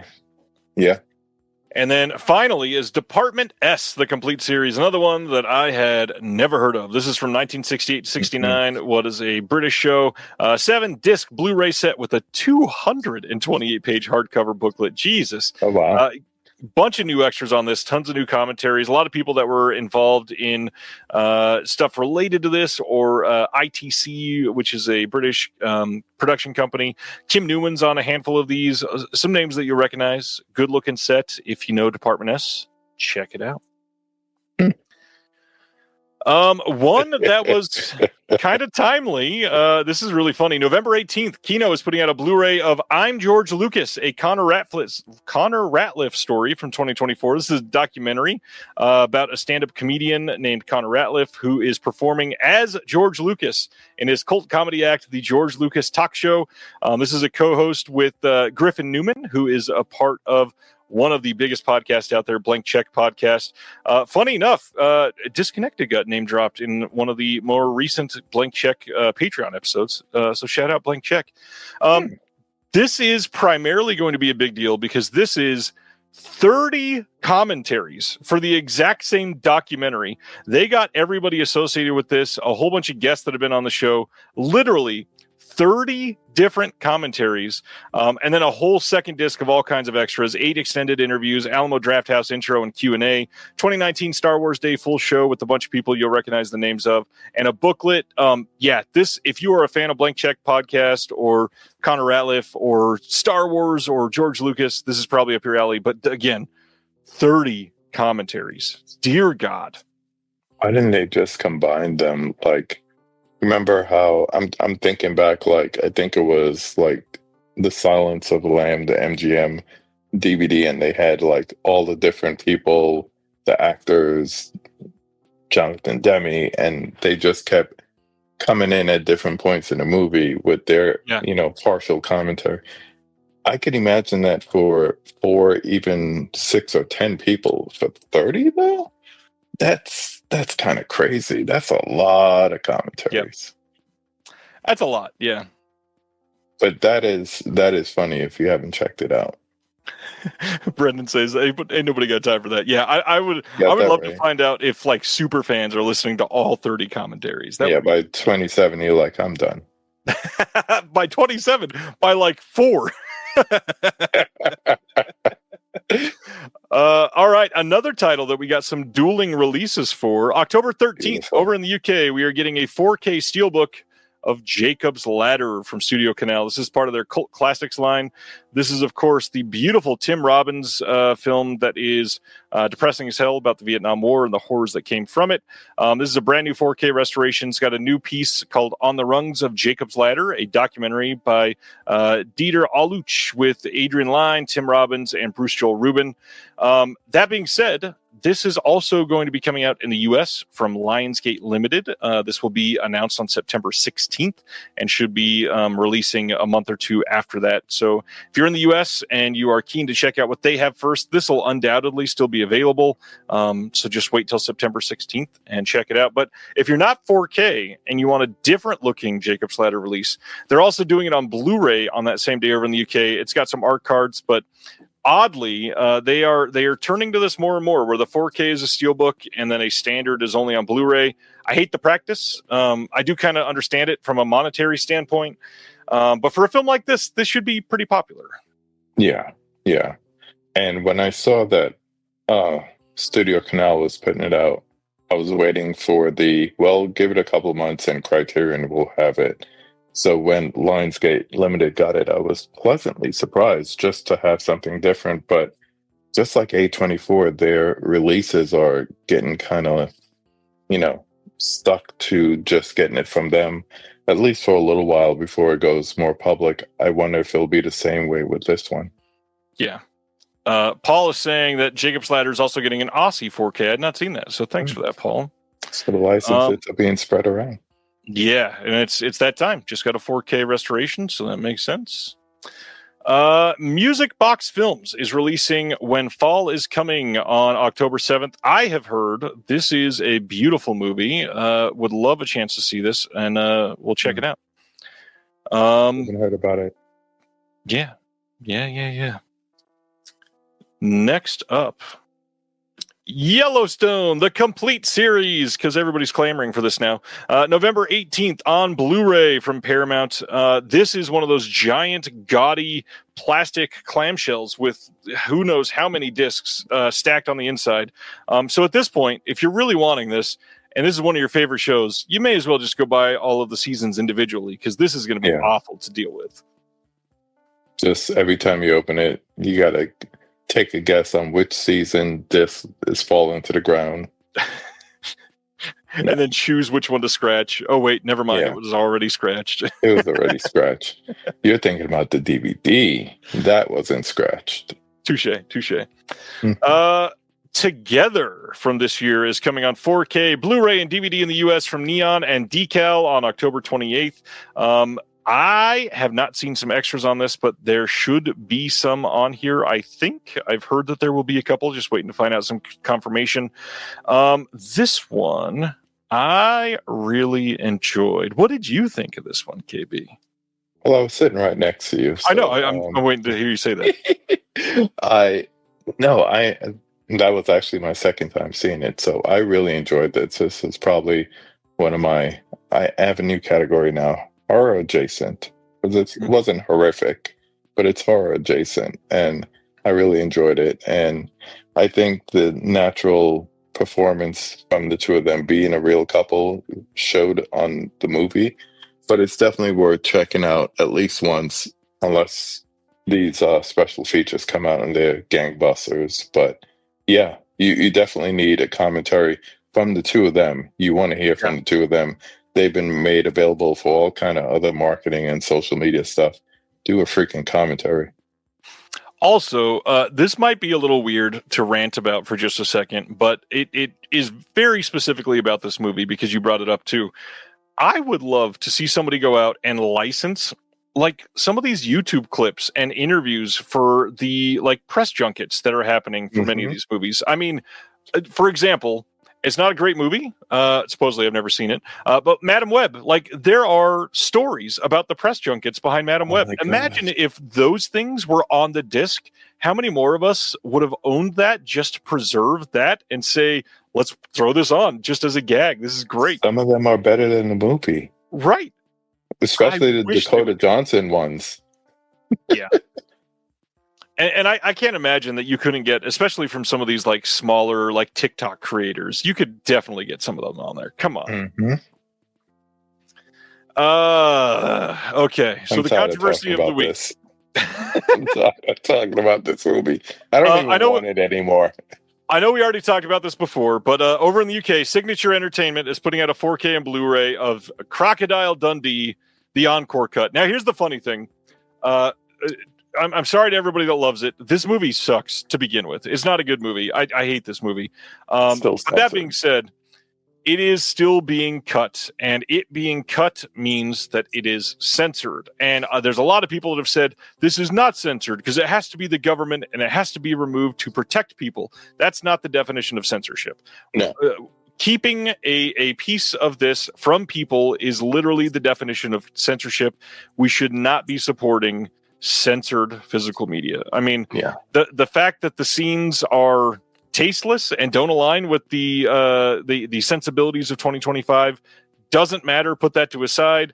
It is not transphobic to call against censorship when this is a part of the film.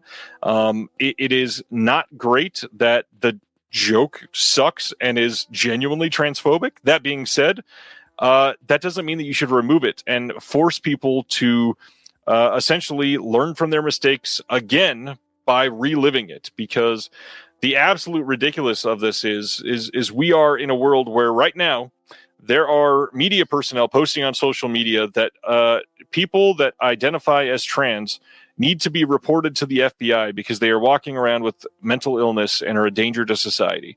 And that is not what is reality. That makes no sense. And if you believe that, you should not be a part of this channel. So thank you for unsubscribing and have the day you deserve. But I do want to say that censorship is the problem here. The people that made this need to understand that it wasn't great then and it's still not great, but that doesn't mean that you fuck with the art. Yeah. Period. This is just like the French Connection all over again.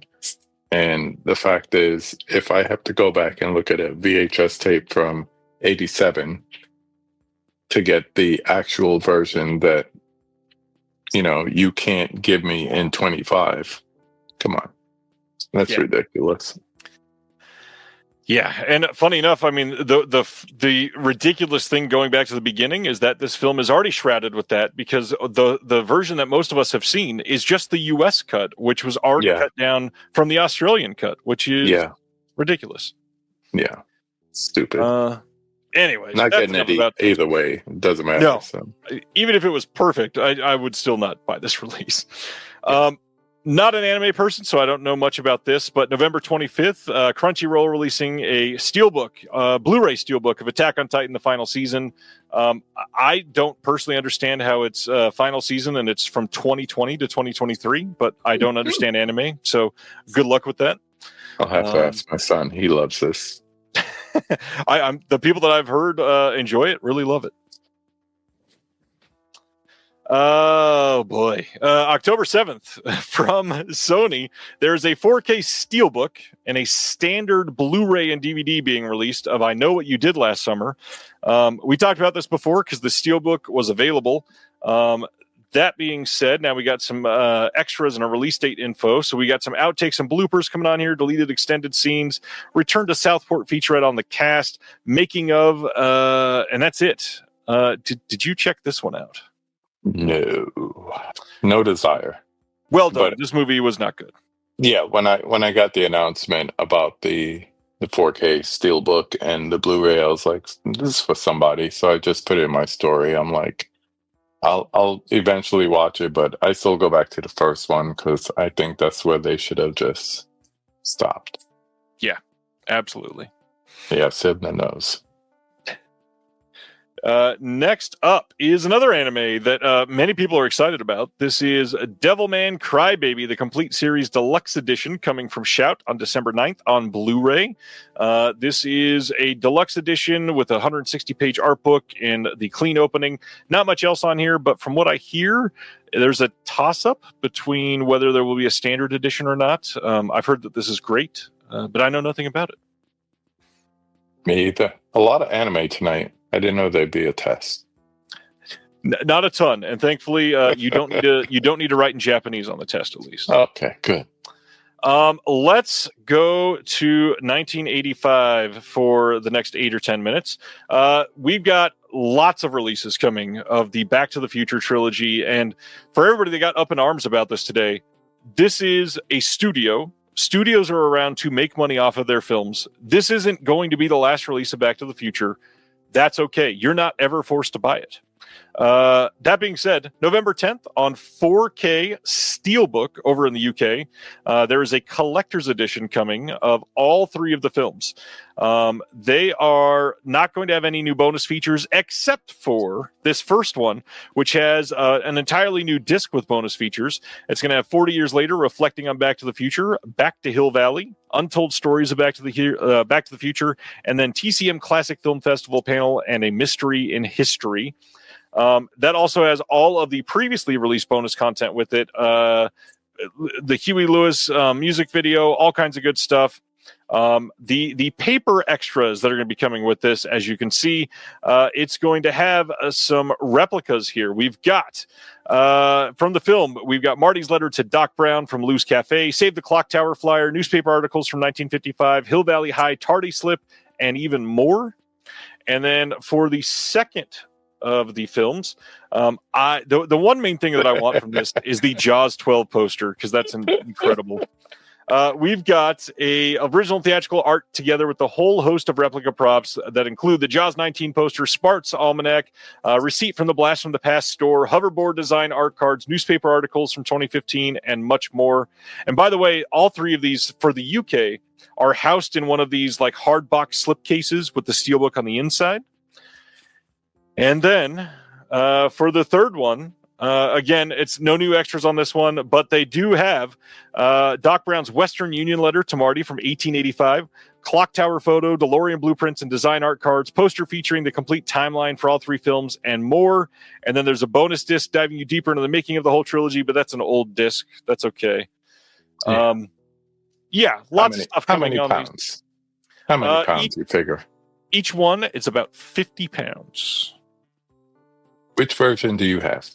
I've got the really crappy one from, this is the 40th anniversary. So I've got the 35th anniversary one, I think. It was the white, really flimsy case with 3 steelbooks and like a little tiny piece of foam. It was like not that one. I don't have those ones. I know people love that one. That's not the one I got. Yeah. I don't need anything after this unless, they put something with the out of time license plate included, then I might get that. But short of that, this is good enough for me. Well, maybe you did not click through enough, because we're going to be talking about that in just a minute. In the U.S. on October 14th, they are releasing all 3 of them in a 4K steelbook. This does not have any of the paper goods, does not have any extras. It's just the steelbook and the 3 films with this weird new art that they're going with. And then taking a break from Back to the Future for just a second, we're going to go back to Back to the Future in just a moment. Full Moon is putting out this Legacy box set. You can you can order this now. This is the Full Moon Legacy box set, Volume 2. This will have all kinds of stuff here. We got Famous TNA, Parasite, Film Gore, Metal Storm 3D, Sword Kill, The Dungeon Master, The Alchemist, Ghoulies, Savage Island, Trancers, and The Best of Sex and Violence. Some notes on these. Famous TNA, Film Gore, The Alchemist, and Savage Island are brand new to Blu-ray in this set. That being said, it's Full Moon. They're going to release all 4 of those on a standalone Blu-ray in the next 3 years, guaranteed. So if you just don't have those and you want those, wait, you'll be able to get them. The other thing is The Best of Sex and Violence is going to be a very exciting one for a lot of people. This is a brand new 35 millimeter scan from a rare theatrical release print. This is the first time that any film has been scanned for an HD release for this movie. So that is pretty cool. I'm just sitting here trying to figure out what makes it famous. It is famous scenes from movies. Okay. So basically, Mr. Skin Volume 1. Gotcha. There is a deal happening right now. If you order this set from Full Moon, and in that same purchase, you order any single disc Blu-rays or DVDs, you can get all of those for 50% off, which is a pretty smoking deal for a lot of these deal that are already pretty low priced. So check it out if you want. It is worth looking at some of these movies. Charles Band, doing what Charles Band does. Yeah. Wow. Back to the Future, though. This is that one we're talking about, because Out of Time is viewed here. They also have all kinds of great stuff. So let's get into this. October 14th in the US, there is an Amazon exclusive 4K steelbook of all 3 films coming. These are going to be all the same discs that are in the standalone steelbooks that we just talked about. It's got the new brand new feature disc and everything, but then all of the fancy stuff here that you see, we've got 2 bonus discs, a flux capacitor steelbook, exclusive Gibson mini guitar replica, an out-of-time metal license plate, Back to the Future, a visual history booklet, lenticular photo of Marty, Dave, and Linda.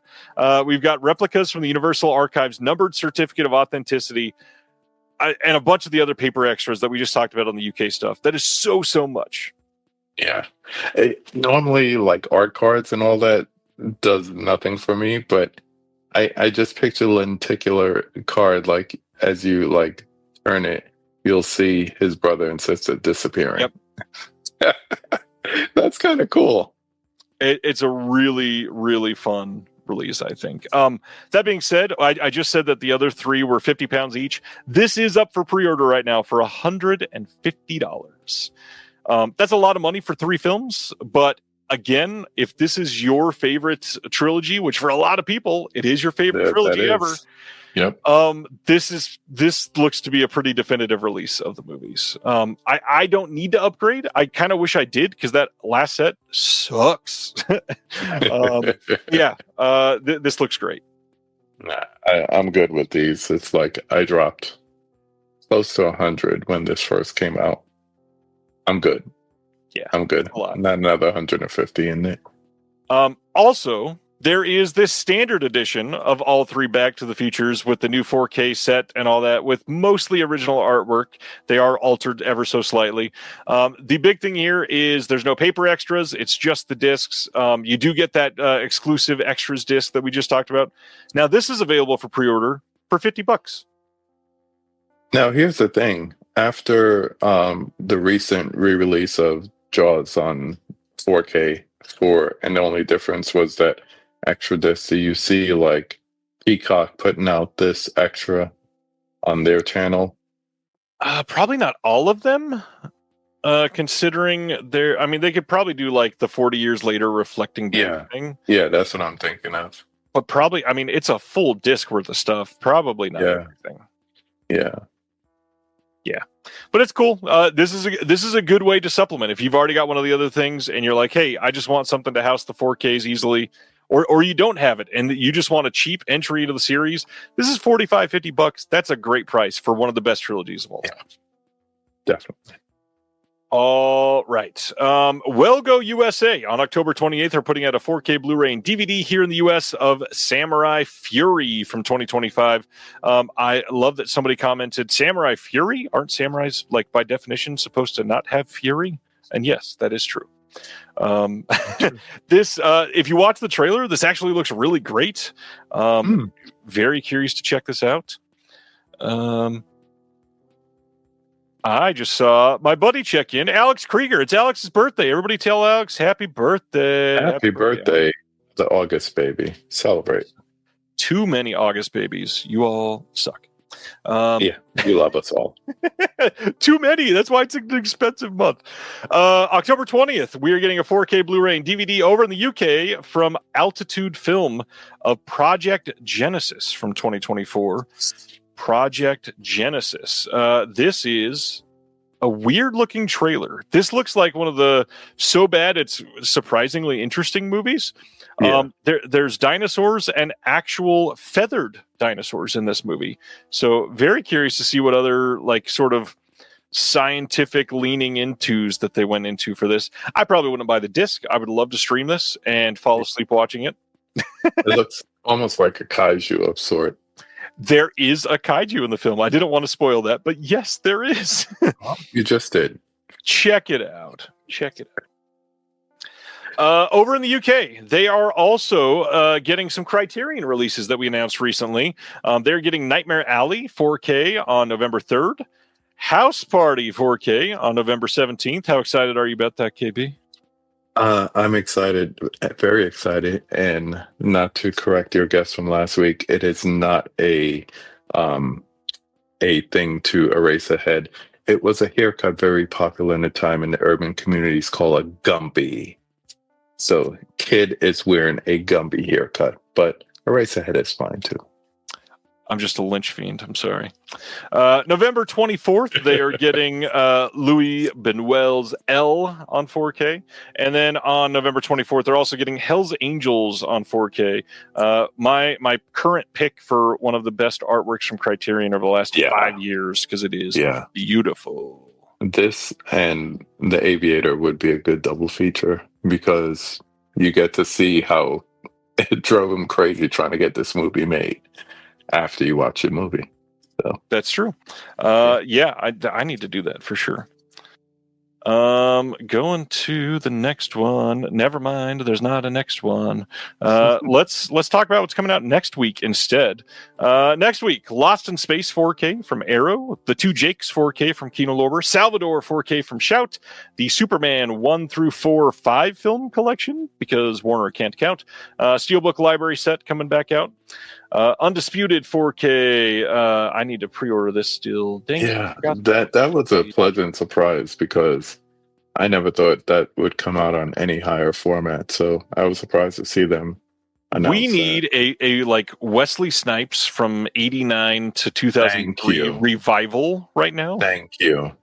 We do. We need like all those films just upgraded to 4K.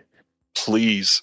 So many of them got really terrible releases because everybody was like, oh, nobody cares about Wesley Snipes for these 12 years. Let's just forget that. Terrible. Lords of Discipline 4K from Kino, Huckleberry Finn from Kino, Smoke and Blue in the Face, and then Smoke and then Blue in the Face, all from Kino, coming out next week. The Warner Archive sets of the 50 Sci-Fi Collection, Greta Garbo Collection, Errol Flynn Collection, all coming out next week. And that is it as we lean into a really busy period. Next week is like the last semi-slow week before it erupts for September and October. October is going to be crazy. And they're still announced, like, not only are we still getting Vinegar Syndrome stuff announced in October, but like Imprint still has another October release to announce probably tonight during the show. It's stupid what still has yet to be announced for October. I'm not going to make it. Well, speaking of not making it, we're going to try to breeze through our conversation tonight because we've got a Vinegar Syndrome sale that is starting in 45 minutes. No new announcements tonight for Vinegar Syndrome, but there's going to be a lot of out-of-print stuff. And KB and I are tired, and we're going to try to go to bed as early as possible.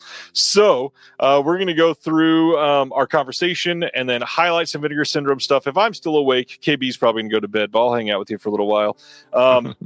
Our conversation tonight is a top 5 ranking of direct-to-video or direct-to-streaming films that didn't get theatrical releases that probably should have and deserve some sort of cachet. And that was a long title to put in the YouTube title, so that's not all there. However, this is what we're covering tonight because, man, I love me some direct-to-video and streaming titles. What about you?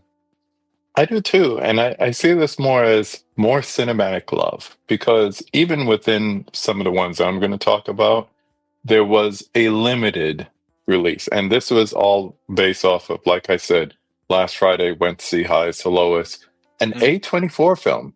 So here it is. You just had all these A24 films before editing and all this stuff, and they get proper releases and marketing and all that stuff.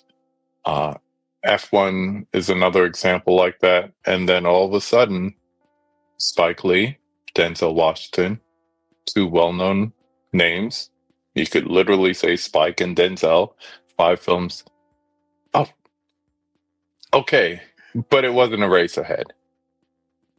It was not a race ahead. I don't even remember the Eraserhead thing. I don't even remember me saying that. So no, it was your guess. Oh, was it? Got it. What's her name? Rachel? Rachel, yeah. Yes, it was your guess. Yes, it was a high top fade. Thank you, Del. Thank you. Anyway, so we had a movie come out based on a Kurosawa movie, based on a famous novel, and very limited release, very limited marketing, just because it's going to be on Apple TV Plus in a couple of weeks. Well, and you forgot 2 of the biggest things. Directed by one of the most important directors from the last 40 years, starring one of the biggest movie stars of all time. And it's still like not only a limited release, like a super limited release. It didn't play. Hard to find. It didn't play, I don't think, any of the major chains. It was mostly like the art house cinemas. And then in 2 weeks, it'll quietly drop on Apple Plus for 12 people to see. That's watch. Yeah. So my choices are going to be along those lines, and I think I'll mention like two honorable mentions before I get to my top one. Hit me. All right. So number 5, and I actually have it. This one it was released in the cinemas for about a week, 19 theaters, I believe it was, that I looked up, and then it was released a little bit more to 1,500 based on popularity. But I bet you the majority of people didn't see this in the movies, but they saw it on streaming. And we are talking about Snowpiercer. So Bong Joon-ho, Chris Pine, I remember watching certain scenes and saying, this plays almost like a video game. Excellent cast. I mean, some of the other people in there, you have Tilda Swinton, excellent, Jamie Bell, Octavia Spencer, and then you have Ed Harris, kind of like in the final boss kind of mode. But if you don't know the story, dystopian times, everything's frozen over, survival taking place on a train, and you instantly have a caste system. So people from the back are trying to get to the front. So it's great. And I was happy to pick up this Amazon exclusive just to get the 4K. But I've had it on 2 formats so far. So I love it. I revisit it quite often. And it's a good one. I love this movie. I've introduced people to this movie many times because they're like, "Is that Captain America?" I was like, "Yes, yes, it is." Is that Captain America? Oh boy. I have to be honest. I still have yet to watch Snowpiercer. I am saving it on purpose. I'm supposed to watch it. I think it's next month. I have to check the schedule. I'm watching I it have for another a Blu-ray show for you if you don't have it. I've got that 4K. I bought it knowing that I was gee. going to have to watch it for this. So I've got it ready to go. Just waiting for a moment for another show. And so I will be watching it soon and can't wait because I love Bong Joon-ho. I think he is genuinely one of the more interesting, is probably the best way to say it, filmmakers of the current time. I don't necessarily think he's the best. I still think there's a handful that are just remarkable. But this is a filmography that has literally some of the best movies from the last 25 years. Yeah. So Dynamic filmmaker. And of course, a lot of people have put Parasite in their top 25 of the last 25 years, including me. And what's funny is Parasite, as great as it is, I still think it's my third favorite from him. And he's like one of the few directors that you could say just pick any random movie from his filmography is my favorite. And there's genuinely an argument to make for that. And most people would be like, okay, I get that. Yeah, it's valid. How about you? My number 5, and I'm going to get out one piece of recency bias because I love this movie. It's way too recent, but also I love this filmmaker, and I'm embarrassed that his last 2 films have been stuck on Netflix only, and that is Jeremy Saulnier's Rebel Ridge. Rebel Ridge came out last year on Netflix to universal acclaim. Not just like, ooh, the Netflix crowd likes it. Critically acclaimed.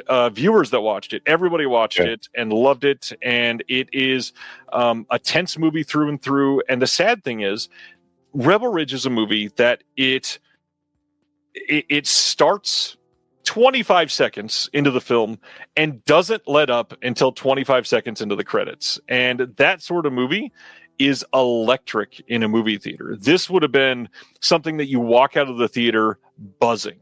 I still cannot get over how much I loved pretty much all of the performances in this. And if that, is something that you just say about a lot of these films, yes, I get it. That's not something that is a universal praise, but it's really easy to go to for many of these. That being said, if you've not seen Rebel Ridge, what you need to know is that the main actor, Aaron Pierre, lives in this character so much that every single facial reaction, every single emotional response, every single methodical movement makes you feel like he was made to play this character. He's absolutely incredible in it. We've got Don Johnson being menacing, yet also like a complete dolt at the same time, which really works. A couple other like character actors that you recognize. We got Roy from The Office being really weird in this movie.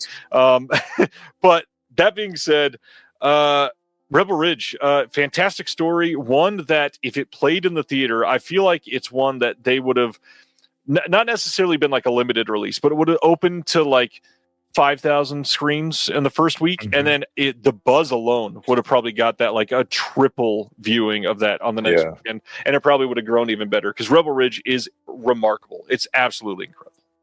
Yeah. I remember you telling me about that, and I was like, "Oh, I'll put it on the watch list," and I still haven't seen it. But now that you bring it up again, that means I just got to watch it because I did that last week. After 9 years of people telling me you should watch this movie, I finally watched Sing Street.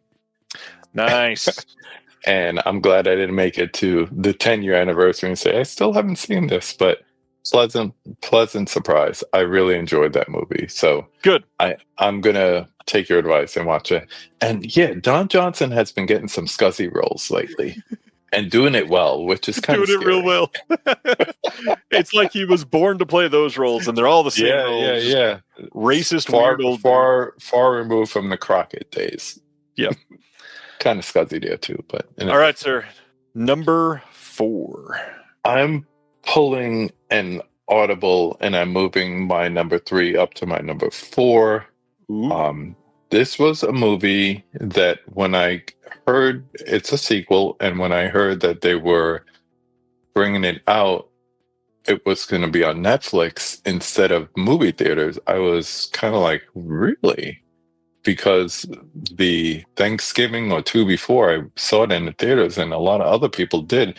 And I'm talking about, I don't have physical media to show you because there isn't any, Glass Onion, a Knives Out sequel or a Knives Out story, whatever they call it. Mystery, I think it is. Yep. It's just relating it to Knives Out. But once again, excellent cast. It's not going to hold a candle to the first one. It cannot. Nope. But it was enough to keep you interested. It's enough to kind of give you that continuation, kind of almost like an Agatha Christie for the modern times, jump from one story to another, mystery to another, different cast. And that's the way that Rian Johnson is doing these things. I don't know if he's lining up for another one, but my friend Huck is currently doing a challenge about movies with just one sequel. And this would definitely be one of those that I would put in there as a consideration, because it gives you kind of like the same kind of feel. And of course, we have the Daniel Craig character returning, but it gives you a very similar feel to the first one. But the first one is kind of like way above. But definitely, they already shot the third one. Great. So I better get that in before it's... Yeah, good. Hopefully in cinemas, because I saw it the last night of a limited run. I think they put it out for a week or 2. And I thought I could just walk into the theater, grab 2 tickets on the app as I'm getting there.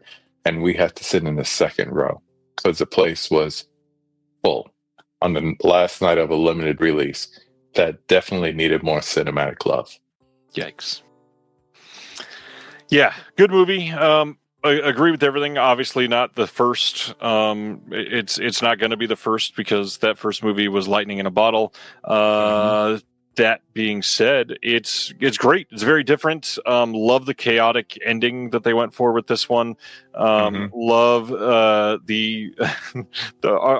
our main character at the end just being this wide-eyed, completely taken aback character who is so on it for the rest of the movie. Edward Norton was great in this movie. Yeah, I was just thinking of it. Ed Norton was so great in that. Yeah, this is a good one. I'm stoked to see what the third one is. I think it's hilarious that Daniel Craig went from Bond to calm, subdued, random mystery man. Yeah, Kentucky Fried Chicken accent. This Lindsey Graham so my number 4. My number 4 is the only other one that's sort of like really focused on recency bias. So I want to throw this out here because I was going through my list and I had 3 fighting for this spot, and I chose this one because I've talked about the other 2 in the last year on the show, and I've talked about this one once when I watched it on this, but not since then. And I really think we've kind of forgotten how great Fresh was. Fresh is a straight to Hulu, essentially cannibal film that is marketed as a romantic comedy that is a romantic comedy for the first half hour, and then they get a tonal shift that turns into the most random, borderline dark. I don't want to call it like home invasion, but it's like this isolation thriller where you're out in the middle of nowhere.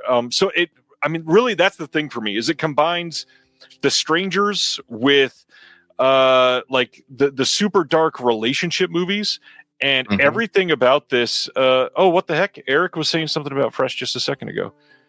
I doubt it'll end up on the list. He says, I doubt it'll end up on the list. The one that will be on my mind is Fresh.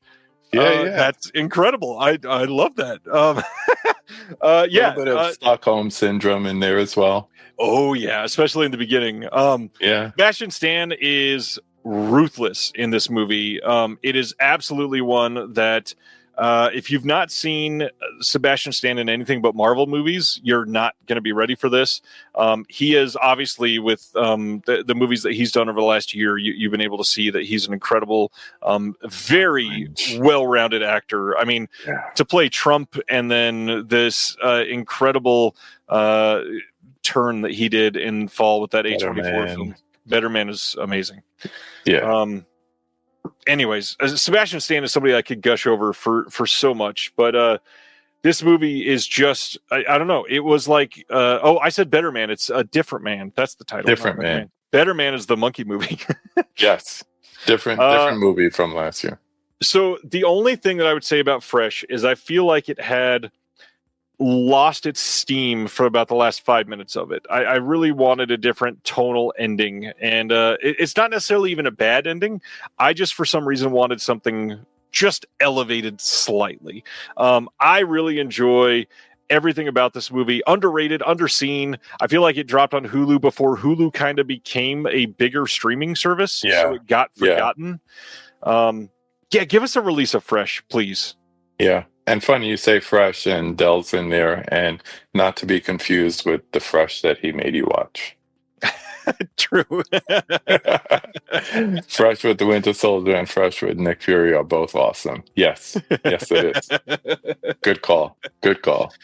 I am going to... All right. This is where I change. I'll be right back, because I'm just going to go and pull it off my shelf, because this one I do have a copy of. Shrouded in Mystery. This was a movie that I did not watch on Netflix all these years, and then it disappeared, and then it got a physical release, and I still didn't get it, and then people started putting it on their year's best list, and I think you were one of those people, and I said, I'm going to blind buy this and watch this, and when I watched it twice in one night, because it also had a black and white feature. I am talking about Hush. This is so good.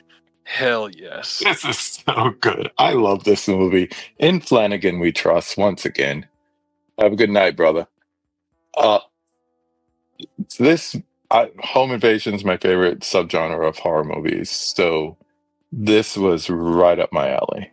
And Hush. That's all I got to say about this, because especially the black and white version. I watched the color one in the basement, and then I went upstairs and I told my wife about it while holding this in my hand. And I said, I want you to see it. And she's like, okay. I was like, no, I mean, like right now, there's a black and white version on here, and I'm just going to throw it in the player here in the bedroom, and we're going to watch it right now. And she said, okay. She could have been like just getting ready for bed or whatever. I don't know. But I threw it in and we watched the Shush version, which plays totally different, not just because of the color aspect, but also the way it sounds, with the score being almost muted itself and everything. Yeah. So it's almost like two different approaches to movies. And I think the last time I felt about like a black and white was probably Logan, Fury Road, but definitely...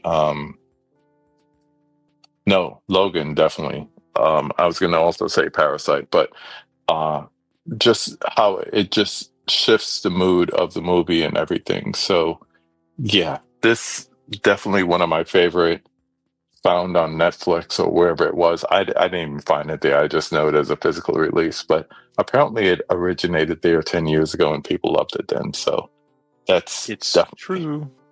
Definitely.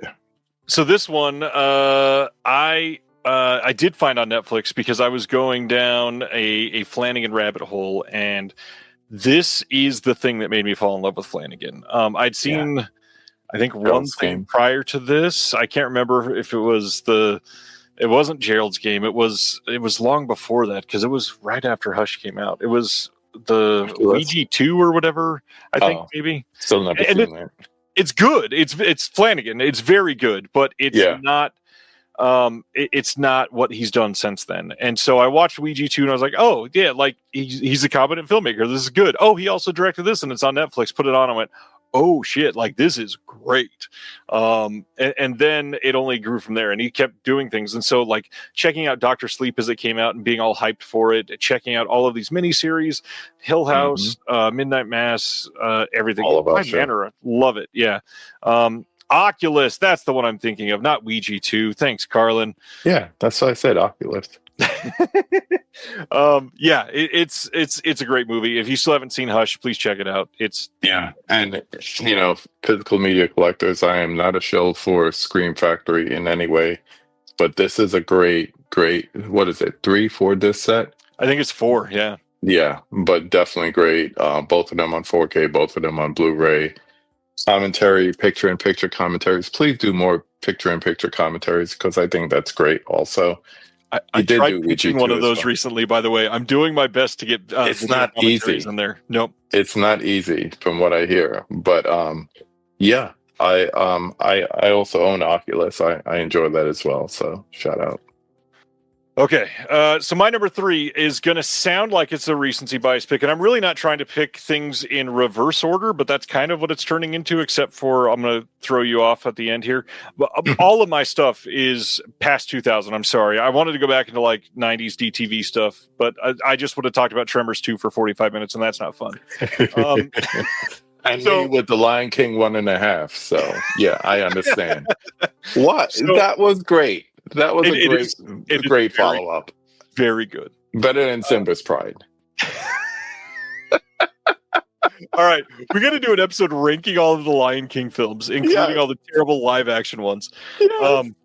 Okay, so my number 3 is kind of forgotten at this point. And I know that people steeped in horror have not forgot about this, but this channel is certainly not all about horror like most of the other physical media channels, so I don't ever get a chance to talk about this. And I want to talk about how we have, especially in the last year and a half, gotten a lot of love from Second Sight specifically for the first movie for this. But my pick is 2017's Creep 2. Starring I was going to put that on there. Yeah. So Creep and Creep 2 both qualify for this, but Creep over the years has gotten a lot of love. It is something that has been appreciated. It's been like we've got a follow-up TV series on Shudder and everything. Sure. Creep 2 deserves more than a shitty DVD that is only like it was only available on Amazon for a couple years. You can't even get it anymore, I don't think. Okay. Creep 2 should not be a good movie, and yet it is great. Mark Duplass, being one of the people who has pioneered mumblecore, who has pioneered unsettling conversations horror, is somebody that is a remarkable filmmaker who can do so much with so little, and with a story set in the mountains in California where I grew up visiting because I lived in the foothills of California and was raised in the desert in California. I've been to all of these places. I like, especially in the outdoor scenes of Creep and Creep 2, I feel like I've walked through those little valleys that they were in. It's crazy. But Creep 2, as a follow-up to what was a shocking hit in Creep, should never have been as successful as it was. Mark Duplass brings this weird, like, unsettling aura combined with just a fun personality to something that like if you spend 8 minutes with him, you're worried for your life, which is not easy to do. And somehow pulling that off from the first film and making it just as likable and hateable in the second film, it works so much. I feel like we have forgotten that Creep 2 exists, and I am dying to get a deluxe edition announced by Second Sight to match the first one. It has to be Second Creep Sight. 2. Give us the second film on Blu-ray, please, because it absolutely needs the love. That's it. I'm off my soapbox. No, I'm right up there with you, and it doesn't have to be a big chunky box set, but it deserves a similar release of some sort from Second Sight. They did such a good job with the first one. Shudder has the Creep tapes. That's not going anywhere, but I'm the same way, Eric. I think that they need to do, based on the follow-up of releasing Creep, they definitely need to do Creep 2 because it's equal entertainment for sure. It's great. Check it out if you haven't seen it. It's so good. So much better than it should be. If you could find it. We've got like 10 minutes to go through this, sir. So you're number 2. Number 2, I'll just put it up really quick. One of the best things I've seen on Netflix in the last 5 years. One of the best 4Ks, one of the best sound designs. Oof. Hard look at war, from being fascinated with it to just being disillusioned by it. All Quiet on the Western Front, the modern day version. If you haven't seen it, check it out. It's on Netflix. And if you haven't bought it, there's, I don't know how many different releases now, 3? Yeah, I think there's 3. Yeah, I like this one, even though it doesn't fit in with the rest of everything on my shelf. It's a little bit taller, but that's okay. Yeah, I put it on, and I don't need to sit down and watch it, but I love to listen to it. I love to hear that score just like resonating and haunting the speakers. It's so beautiful. For those that aren't aware, I won't talk too much on the film itself because it being a fairly big Oscar movie has been talked about a lot in the last couple of years. So I will say, Edward Berger, I don't think this gets connected for a lot of people. The guy that directed All Quiet on the Western Front also did Conclave, which was a surprise hit from last year, and then a big deal because I am very much looking forward to it. He has a film coming out this year called Ballad of a Small Player starring Colin Farrell, and I cannot wait to see it. That's award season bait right there for sure. Definitely going to be award season bait. Let's move forward. What's your number 2? Moving forward, my number 2, this one is going to be funny because this is a massive movie. I really enjoyed this movie, and I've actually calmed down about how much I like it, although I still will say it is quite possibly the best anthology horror movie ever made. I have to go with Trick or Treat. For those that aren't aware, Trick or Treat played theatrically in like 4 festivals and 2 free screenings, and that's it. Mike Doherty released this on VOD, and 2 weeks later, it released on Netflix, and somehow, it being one of the first major titles on Netflix that caught people's eye is the reason that you can go to Spirit Halloween and buy 917 things with Sam's face on it. This movie is one of the best anthology horror films because of the reason it weaves all the stories together. It's got incredible editing. It's got great sound design for 2008, I think this was, or 2009, whatever. Yeah. Incredible acting, great effects, really great iconography. I mean, literally, Sam is everywhere. Knowing me, it's probably behind me somewhere because my wife loves it. Was that number 1? Oh, go ahead. I'll be quiet for a minute. Go ahead. No. You're right on point. And when I first saw this, I was surprised to see some of the people that showed up in it. This is the kind of anthology movies that I like. I hate like those Happy Valentine's Day, New Year's Eve ones with all the famous people, and it's just like, oh, it's so cheesy. If I don't know, is the Barnes and Noble Arrow sale still going on? This is definitely a great one to pick up. And once again, I feel like I'm one of the few people that at least I know that got a chance to see it in the theater. After all of this, been on Blu-ray, coming out on 4K, it was a limited release after all these years of streaming for a week. And I went to see it on a Wednesday afternoon. 4 people in the theater. 3 of us had seen it before. The lady behind me had not. And we were laughing at certain parts and she was not. And then I had a single friend conversation at the end. I was like, what do you think? Was it good? I think the biggest surprise was Anna Paquin showing up in this the first time I saw it. So if you love Sam, if you, like you said, Spirit Halloween, and you go there, definitely you need to have that in your life. For those that are active in the Disconnected Discord, first off, thank you. Super grateful for all the support. I love you as a amazing community because I would not be doing this if it weren't for you, literally. But today, you literally got a clue about the film that I've not been able to stop talking about since I put this list together yesterday. And that is moving back up in time a little bit, 2020's remarkable romantic comedy, Palm Springs, is, I think, the biggest travesty to not be on physical media in a proper release, but more importantly, to not get a theatrical release. For those that haven't seen Palm Springs, this is a movie starring Adam Sandberg is not his name.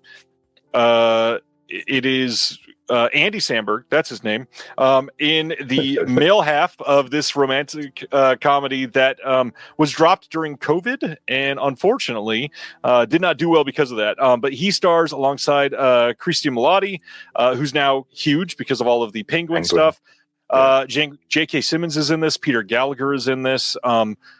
There's a lot of faces that pop up in a couple scenes, nothing crazy. But the big thing is this is a Groundhog Day style comedy. This is somebody that is going to a wedding and something happens and they have to keep reliving this day and they need to find a way to escape. But this movie is beloved by everybody that's seen it. It is charming. It is actually romantic. It is actually funny. And the biggest thing is the way that they approach the Groundhog Day aspect of it is surprisingly rooted in proper sci-fi. And that is very rare in a trope that since Palm Springs has come out has become very overdone.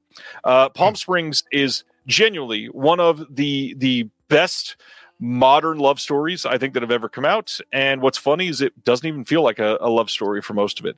It is beautifully shot. That is the other thing here. I really wanted to highlight that the cinematography really captures the vistas of the desert in a way that modern films don't usually do a great job of capturing.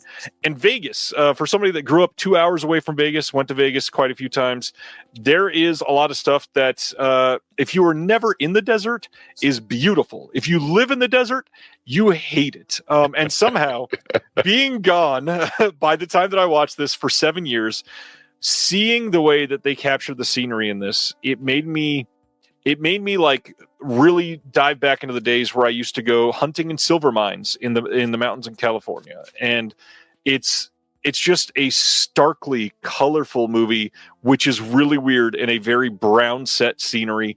Samberg here is brilliant. This is basically a movie made by the Lonely Island people, and they did everything they could to make this a smash hit. I believe it played at Sundance, and then this is one of those things where they went and like they bid $1 and they were able to buy their own movie and distribute it themselves, something like that.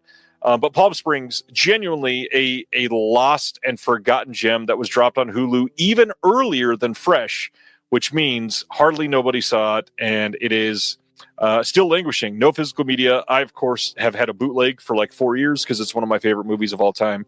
And if you still haven't seen it, get a Hulu free trial. Watch this. Just find a way to ingest it. It is worth your time, worth your energy. Andy Samberg and Milotti are beautiful in this. Okay. So those two movies, I promise, before I start my horror film franchise marathon, I will watch those two films because I still haven't seen it. And I keep saying that, oh, well, I didn't have Hulu. Well, I have Hulu now. And, oh, it's probably going to come out soon on physical. It hasn't. Yep. So I definitely want to check it out. I know we need to switch gears, but can I give like 2 honorable mentions and then one that really surprised me to find out? Take your time. We went through that faster than expected, so you can have like 5 minutes. Okay. Talking about movies that came out during COVID. Soul, a very underestimated Pixar Disney movie that deserves a lot more love. I was happy to see that recently they put both that and Big Red in theaters for a limited time because it needed theatrical release back then. But great story. I'm a big Questlove fan. He was associated with the film as well. It really tells a story of lost dreams, and a lot of people who are in different stages of adulthood definitely kind of suffer with that, especially if you stay associated with what you wanted to be. Like if you wanted to be a movie star and you stay associated by, working at the Academy Museum or something like that. So you caught that too, huh, Stan? Oh, that was funny. The one that I shifted out of 4th place to honorable mention to make room for Hush was Black Dynamite. Oh, how great is freaking Black Dynamite? Yeah. Yeah. As soon as I started putting it, like Ryan said 5, and I was like, I got 10 already. And it would have been 10 if it wasn't a Vinegar Syndrome night. We probably would have done. Yeah, we would have went for 10. But the one that really surprised me, and I had to read the backstory for this, the Boondock Saints. Yeah, canceled because of Columbine. Yeah, it got pulled, and it was only when it was released on physical that everybody got a chance to see it. And for Steelbook collectors, that may have been the first DVD Steelbook, or at least the first popular one. It was by far the most popular DVD Steelbook. Oh yeah, yeah. It was up there with rappers having a Scarface poster in their house. It was up there with that. So a whole bunch of other ones: Roma, Marriage Story, Irishman, as I mentioned, Lion King 1.5, Okja, another Bong Joon-ho, Power of the Dog. But those are the ones that really hit me the hardest, and each one of them probably would have made a pretty dollar at the box office, given a chance, on both our lists, all 9 films. I do want to say, you mentioned Soul. I really want to talk about one of the things that has given me some of the most unbridled joy over the last 6 months, and that is kind of falling in love with the way that John Batiste views the world. This man is one of the most creative musicians that I've ever seen, and watching him explode on like random social media channels. I think it was today or yesterday, I saw him on somebody sent me the video of him doing like music for a 1920s ish silent cartoon, and somebody making the Foley sounds for it sitting next to him, and it was just the most like I don't know, like natural. He was not even that, like he was full doing it, like fulfilled. Everything about him is just him living in the moment, feeling what needs to happen, and just letting it flow, which is insanity that he is so good. Yeah, American Symphony, great documentary, also on Netflix, if you want to check that out and get more of an idea. There's also an excellent 60 Minutes piece on him, where he sits down and he's doing Beethoven and he turns it into like a soulful gospel rendition. So yeah, Soul, the movie, is so good. Soul is so good. Yeah. All right, so very much changing the tone from Soul and Boondock Saints. Oh my God, what a one! Don't watch that as a double feature. Don't even watch Boondock Saints and the sequel together, because the sequel is so weird. It is shot so off. Anyways, Vinegar Syndrome. Yeah, that year specifically. Vinegar tonight is the start of the Vinegar Academy Labor Day sale. Now, we don't necessarily know what that means exactly, but let's zoom in and see what we are seeing. Tonight, in just how many minutes here? 8.5 minutes. We are going to see the website open, and you will have 10 to 75% off on a variety of products.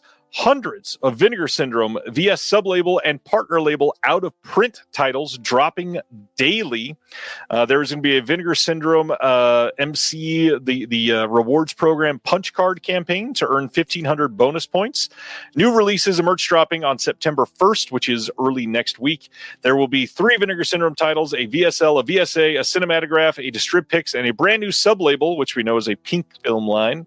And then 19 new partner label releases, but we don't have to worry about that until Monday. Yeah, Monday. So that being said, the big thing tonight is there are going to be a whole bunch of things that were previously out of print that they are, we'll say, claiming to have found in the warehouse. We don't know how many of them they're going to be, but they are going to be very, very properly priced from what they're saying. KB, anything that has been out of print from Vinegar Syndrome that you're actually after tonight? The only thing I could think of is I love the VSU titles, so I'm always gonna like lean toward that. And I think the only one that is sold out is or out of print is the first one, correct? VSU on 1. VSU, no. Showgirls is also sold out. Well, I got that already. The disc is available. The big hard metal or box with the metallic clasp, not metallic, magnetic. That's the word. Yeah. That one is out of print. You are tired. I'm exhausted. I've been up since 4:45 a.m. God bless you. Very late. We got a question. Are the daily drops occurring at midnight each day, or will they be noon? They will be at noon every day. They will be at noon. Now, one of the things that I've seen people talking about is this VSMC. I'm zooming in the wrong window. Let's go over to this one. VSMC punch card campaign to get bonus points. So essentially, you have to spend $30 every day, and at the end of it, you'll get 1,500 bonus points. That's not a ton, in my opinion. You're spending $30 every day to earn $15 worth of points. That being said, it's nice to have more points. Nothing wrong with that. If you're going to spend the money anyways, then you'll do it. But one thing to warn you about: the $30 has to be done at once. So you can't buy a $10 title, check out, and then buy a $20 title and be good. You have to do it in one transaction. So every day, one transaction of at least $30 every single day, and that will earn you 1,500 points at the end of it. That's pretty cool. And by the way, 1,500 points, exactly how much you need to get a VSMC slipcover. The VSMC slipcovers are the new version of their out-of-print slipcovers that they're putting out there. It's now got the branded gold foil on the side, branded with their VSMC logo and all that stuff. And what they have said is that all of them that they have printed before will be available tonight. They will be available tonight, every single one. So if you want, Bloodhook is probably the rarest of the regular slipcovers, and now they will have that VSMC version tonight for 1,500 points. So if you are after the points, get ready to spend $30 every single day. But I am not telling you to do that. Only do that if you want to and you are financially capable of doing it. Yes. In today's economy, please be financially responsible. I would be extra excited for people if they had some of the lenticular slipcovers they've done, because those have been out of print for a long time. So your Jack Frost, your Rad, or my favorite, Demon Wind. Demon Wind, bad movie, fun time though. Love that movie. I have a screen-used finger, literally, from the film over there on my shelves. Check it out. Those might be good ones to look for. I'm very curious if they'll have out-of-print box sets. Things like Forgotten Gialli Volume 1 that has been out of print for a long time and very pricey. Yeah, I know some people that still want that. Yes, quite a few people. What are you all after in the comments? What is, if you're getting one thing tonight and it happens to be in stock, what are you going after? Now, the big question, with them labeling it the Vinegar Academy Labor Day sale and the iconography that they've used leading up to this, people are speculating they're going to have a lot of Vice Academy, the VSA 1, 2, 3 that they've had that's been out of print for years at this point. And if they do, that has been, I've seen that sell for over $200. That will be crazy if they have that. It's crazy. Couch also likes Demon Wind. That's nice. Of the Avatar. Yes. Is Vice Academy even worth it? I think most people would say no, Carlin. That being said, if it's literally retail price and it's like less than $40, it's probably worth it. I mean, it's 3 films. That's not bad. Ooh, limited I can't say Red Rock West. I mean, that is a tough title. Yeah. That's a good one. Great. That went quickly. Yeah. I'm very curious to see what people are going to jump on tonight. If anything, I mean, I think a lot of people, self included, is like, okay, so we have the Black Friday stuff that we're still waiting on, and will this be another order that we're waiting on? This most likely will come before everything else. Right. That we pre-ordered. And that's, I know this is about to launch, and I'm not trying to make this moment cynical or anything, but how does everybody feel about all of these Vinegar Syndrome sales? It used to be we have 2 every year, and then they made a big deal about launching a Valentine's Day sale for their adult titles. And now, since then, there's like 6 big sales every year. And at that point, it's hard to get excited because it's literally every other month. Yeah. I normally stick to like the halfway and then the ones at the end of the year. But the rest of them, it's kind of like, I don't know. You feel like you're kind of like filtering through to find like one or two good things. And then everything else is like, Yeah. So like if they have like a sale on like ETR titles that bring it down to like something ridiculous.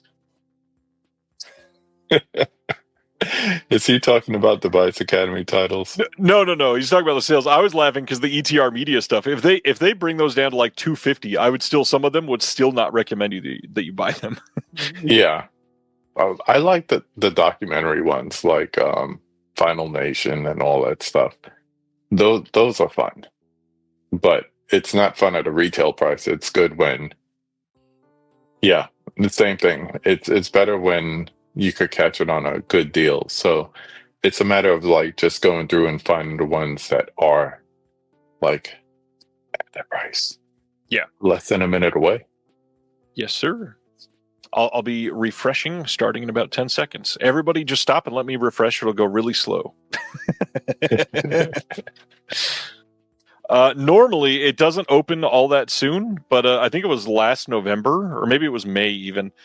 Everybody in the chat was like, it's open. And I don't know what it is. Like, I'm not even after anything. All of the out of print stuff that I'd want, I have, but I'm still kind of excited. I like sales. Yeah, something about it. All I think the ones that the ones that I want are like VSU titles that probably won't be on any sale before November, so I could really wait. Like I said the other day, I'm trying to Here we go. conserve on the money, and then I say that I'm going to be like, they've got Bio Zombie back in stock. They've got Bat Pussy. Are these just partner? Oh no, Dirty Work is back. Cloak and Dagger, Burning Paradise. Recommend that one if you haven't seen it. Man, there's some good stuff here. Effects 4K, good disc. Forgotten Jolly Volume 7 is back. Freeway and Freeway 2, Her Smell. Man, there's some good films in here. I was one of Iron the first ones. Angels. Let's see. Santa Claus Conquers the Martians and Other Holiday Hallucinations from AGFA. Scarecrow in a Garden of Cucumbers is back. That one went real quick. Some Call It Loving from Etiquette Pictures. That's fast. The Keep is back. That's a big one. Beastmaster VSU.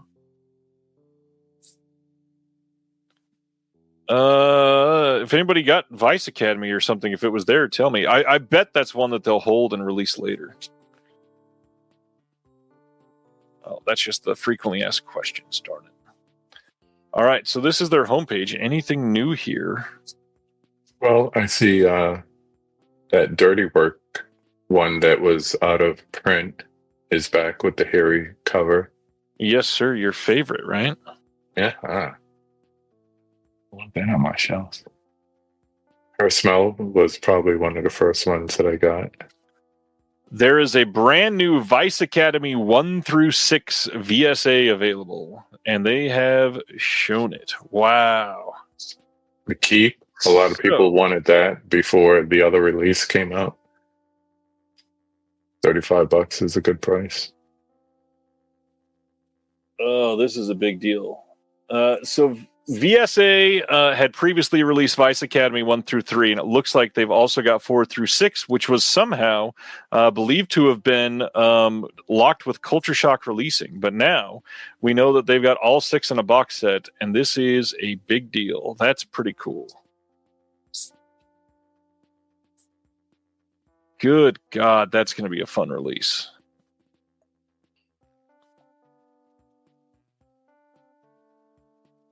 Looking at the slip covers. Dead Heat.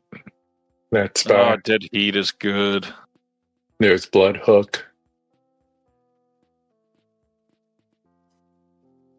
What else? You'll know some of these better than I do. I wish. Undertaker. Let's Candy Snatchers. Candy Snatchers. That's a great one. I like that one. Eric, you are correct. The Keep is not a great movie. It's a great soundtrack, and it's a great idea for a movie. It's just never what it could have been. People were hopping at it like it was the next comic. Okay, so as far as discounts, what do we have? Big World Pictures for $7.50. Jeez, that's cheap. Adjuster Tracking from VHS Hitfest. That's a good one. Mm-hmm. Johnny Ryan paperback book that's on sale for $45. That's a sale price? Good God. Bloodsucking Freaks 4K is on sale. Good movie. A lot of people hate that. Good movie. Go Fish. The cinematograph is only $15.99. Wow. Daryl is down at $32.50.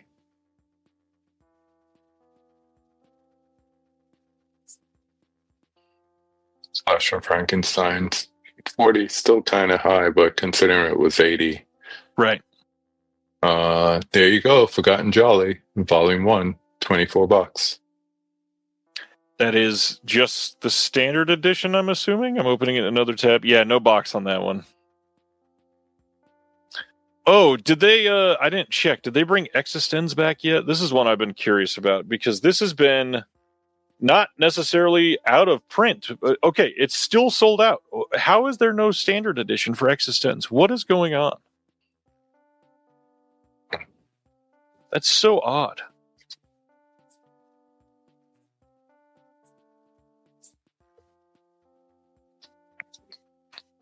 Keep an eye out. That's a good one from Decanalog.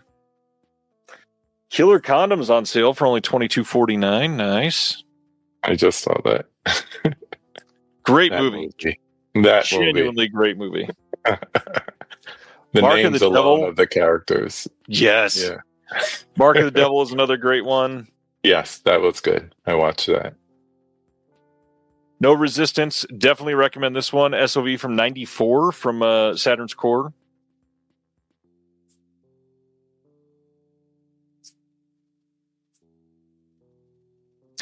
It's because their flesh port got infected.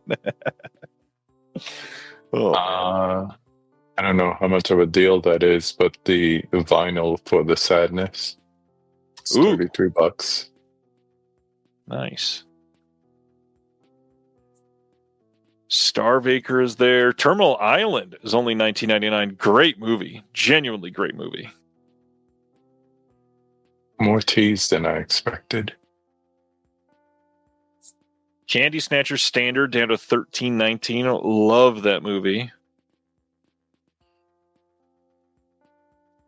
The Hard Part Begins. That's a good one from Canadian International down to $13.99. And that one is very overlooked, I would say. Not bad. I mean, Good I feel price. like I'm already. For the most part. Yeah. I feel like I'm already at the list of all the discounted items. Thieves Like Us 4K from Cinematograph for $17.99. That seems cheap already.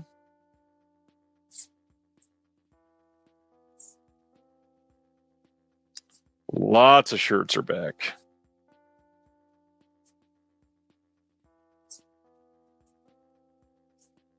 If I didn't I have like Daryl more, I would pick that up, but I don't. It's not that real for me. I still love this Rainbow Apocalypse screen print that they did. I have this hanging up in my office, and it's behind me in all of my work calls. If they only knew. Not bad. And then they've got you can look at all the VSMC slipcovers, which it looks like they've got pretty much all of them. That's really cool. It kind of makes you want to do that. So you said it's $30 a day for what, 3 days? $30 every day for, is it 3 or 4? All the way through September 2nd. So you've got 29, 30, 31, 1, 2, 5 days. Oh, wow. So basically it's like a 10% discount overall. Mm-hmm. I know a lot of people want that Dead Heat one because They were upset when they didn't get the cover, Yeah. the slip. Love that the Christmas Evil slip is available. It's one of my favorite slips for sure. Over on Melusine, don't forget stuff is on sale as well. Can't show most of this. I can look at it though.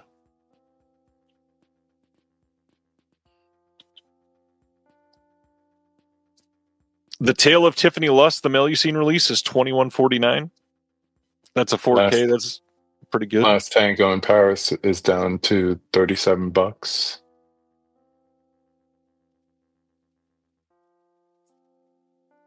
The hardcover Brigitte Lahaye book is back over there, and it's for $31.50.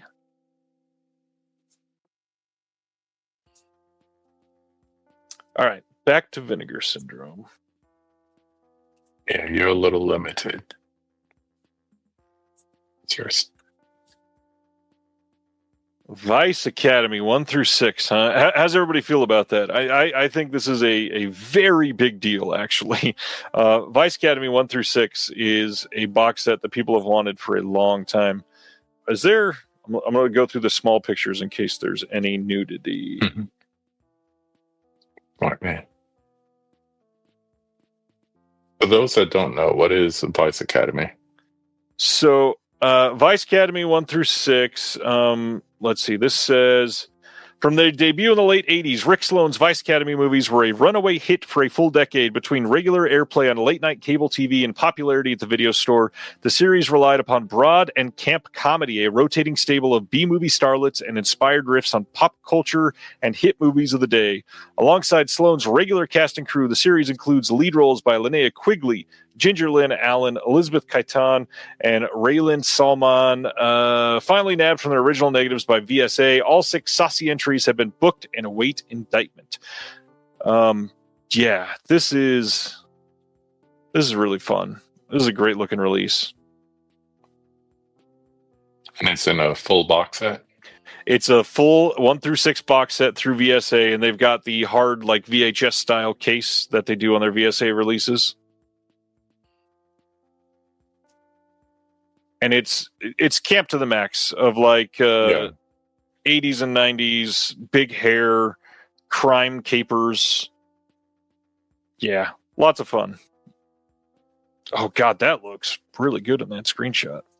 Yeah, it does.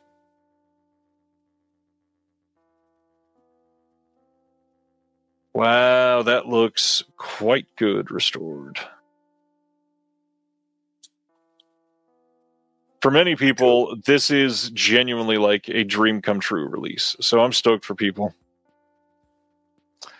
Stan is asking, will these items ship immediately? They will ship at the end of this month.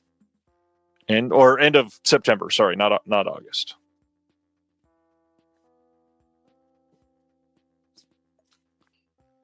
Exciting. Jack has only seen 1 through 3, but they are charming. Ryan says, is it a coincidence that I'm only seeing there are 69 out-of-print releases for sale? Maybe. Yeah, Gleaming the Cube would do so well for them if it showed up. Yeah. Yes, Jeremy, you can get any VSMC slipcover. So are you going to get all of them?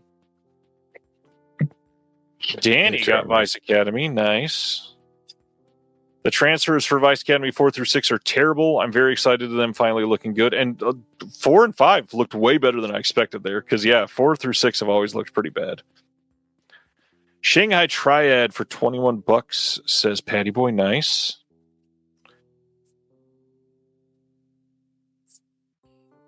Stan, if you don't pre-order any of the September releases, well, I guess Vice Academy is probably a September release. So if you just get one of the sale titles, it might ship earlier in September. It might.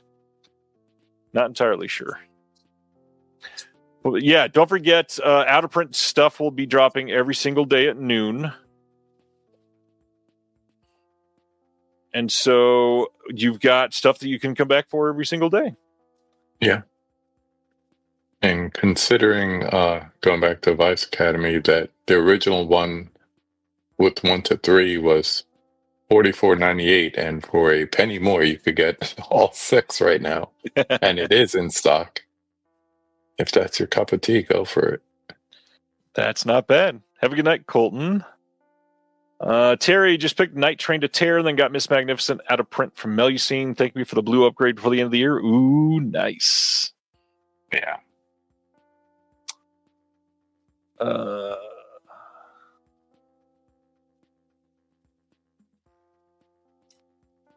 Let's see. VSU. Macamee is a hotness right now. The slipcover version of Beastmaster is the one that they have at the moment. And then Cloak and Dagger was out of print. They've got even the deluxe box. Wow. Yeah, I saw that earlier when I saw Daryl. Great movie. How much is that Virtuosity? Still too rich for my blood.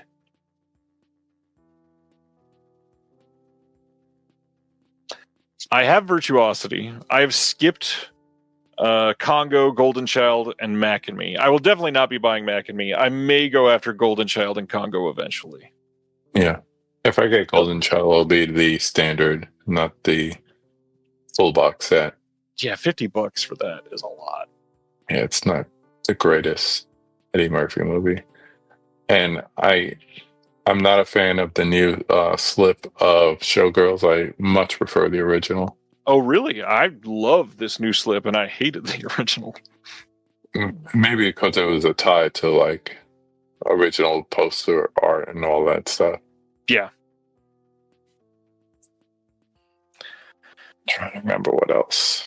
Scarecrow in the Garden of Cucumber sold out already again. Yeah, that was fast.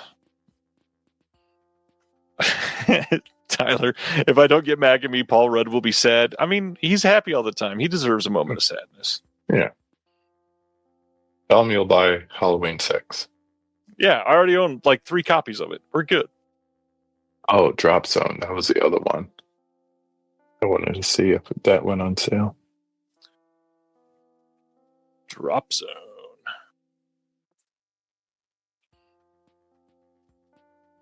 It is not on sale. Ew. Those are the 3 that I'm waiting for.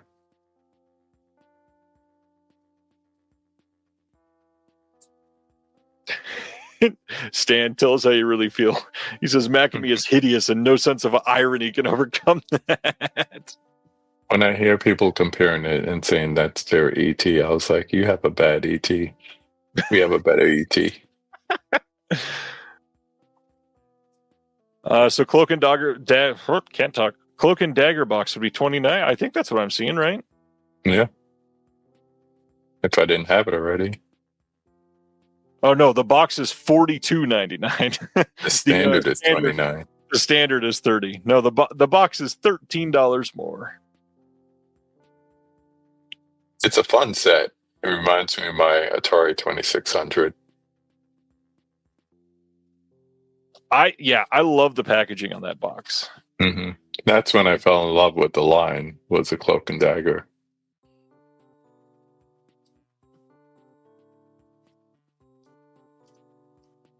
I would say I would have to go. Let me go back to VSU.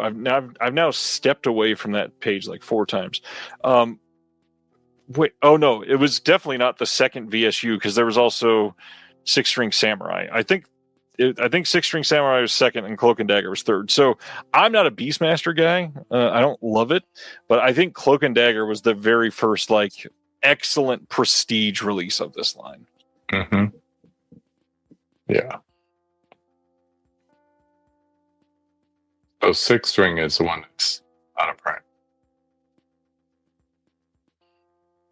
Yeah, Six String is fully out of print. Although, I mean, they could drop it tomorrow, and it's Six String Samurai. It was hard for them to sell that for years, so it'll probably be back. Yeah.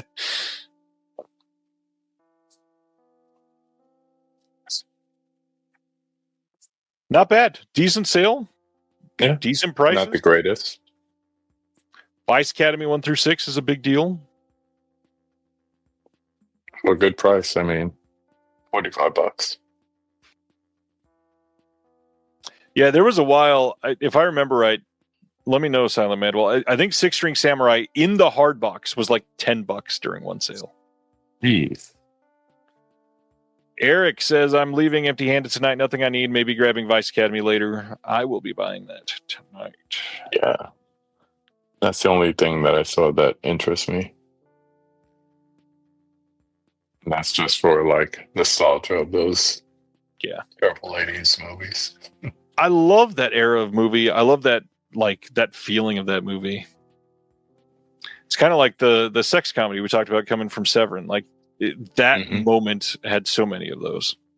Yeah.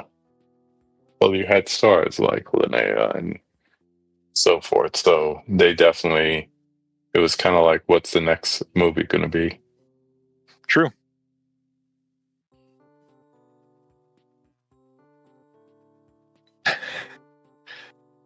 Okay, he says, yeah, it was $10 for that VSU, and he would not have paid full price. Makes sense. Sometimes you wait too long and things are just permanently gone. Like, I wanted that Death by Temptation because I love the cover. Yeah. And then I was like, oh, man. And then the cover went away, but then they had the standard edition. I was like, okay, I'll get that. And I waited too long, and now that's out of print too. I'll throw out there for anybody that has not watched it yet, A Gun for Jennifer, this VSA. Sure, one of the worst pieces of art they've ever put on a slipcover, but look past that, it is genuinely a good movie. It is a surprisingly good movie. Is that a revenge movie? Let me see if I remember this one right. Yes, it is. Yeah, I remember that. It is, yeah, and it's a rape revenge movie. Oh, talking about that, Screenland is showing Revenge. Oh yeah, I saw that they advertised, and I was like, I've never seen this on the big screen. Those last 10 minutes would be amazing. Yep. I think it's a week from today. Jeez. Chinese Torture Chamber Story 1 and 2 is on sale. That is a recommend for sure. This is a weird way to talk about this, and so if you've not watched this channel for a long time, you maybe have not heard this. But this release of Awaken from Gunpowder and Sky, this is not a good movie. It's not like a story-driven movie. The plot is not there, but I still stand by the fact I think the Awaken 4K is the best reference disc UHD that I own. I put that on. Yeah, I put that on to showcase beautiful what you can do with 4K UHD. It is astonishing what they pull off on that disc.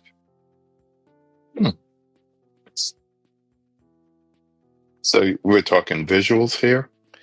Visuals, and then let me read again how they frame this, because I think it's like a documentary of sorts. It says it's a unique and timely film experience featuring immersive imagery, beautiful cultures, and an inspiring message. It explores humanity's relationship with technology and the natural world, shot over a 5-year period in 4K in more than 30 countries. It uses time lapses, time dilation, underwater, and aerial cinematography to give you new eyes to see the world. So it's not exactly like a nature doc, but it is genuinely like, I love the 4Ks of the BBC, like Planet Earth stuff, but this is, in my opinion, even better than those. It's pretty great. Kind of like watching Baraka. If you ever did that. And Eric Vincent says it's like Koyaanisqatsi meets Baraka. Okay. And I would dig it. I love that. I know that you did not mean this as a dig, Gary, but man, does it sound like it. It's like Koyaanisqatsi, but without a lot of thought behind it. Yeah, if you like things to just showcase what your 4K system can do, I recommend Awaken for sure. Did I ever have anything running when you came over to the house, like just on the screen? No, not just to showcase it. No, we've just watched stuff on it. Yeah. I've done that though. When people are coming over, I'll put on like Planet Earth or something like that. Mm-hmm. Well, I'll have Spider-Verse just queued up so I could just go to a favorite scene and show that, because that is beautiful animation.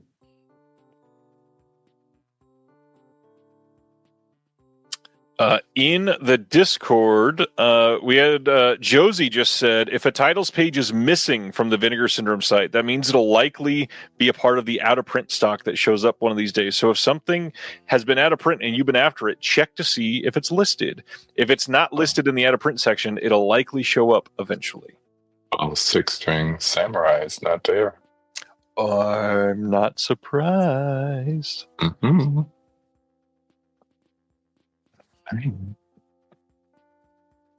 And yeah, that's the thing is Awaken it's like a photo exhibit. It's just not themed. It is beautiful though. There's one section that they go through like a cherry blossom garden through Japan, and it is just astonishingly beautiful.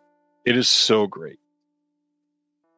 Speaking as someone who will put on John Wick 4 just to see that one scene at the Japanese hotel, yeah, I could appreciate that. Yeah. All right, some other recommendations. Corpse Mania, pretty good. Definitely a recommend, especially if you are into those Cat 3 types. And yes, Eric, the slip on Awaken is a lenticular slip. That's a good one. Curfew, I didn't hate it. It's not bad. For that price, it's actually a pretty good pickup. Check it out.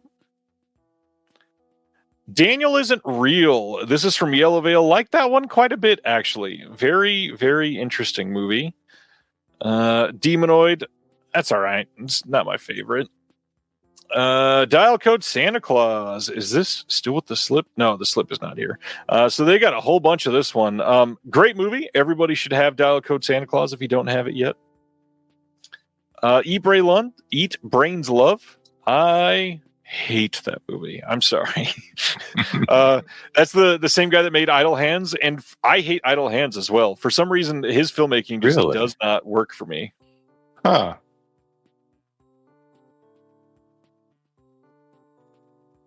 See ya, Brian. I think most people will be singing that song. It was all right. Not worth it. At least not the first night. See what comes up tomorrow at noon. Yeah, it's a good question. Some of these are pretty decent prices. I really need to see Journey to the West from Connie. I've heard that it's very good. Same with How to Be Loved. I've not watched this Haas yet. All right, I put Awaken on my wish list. I'll see what happens tomorrow. Nice. Kid Candidate, not the most exciting documentary, but for some reason it really worked for me. It's a very hopeful documentary to watch in a time like we're living through right now.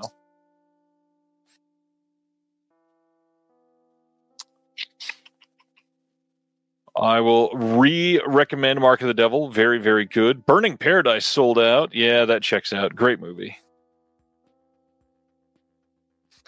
Night Train to Terror, weird frickin' movie. But definitely worth the watch.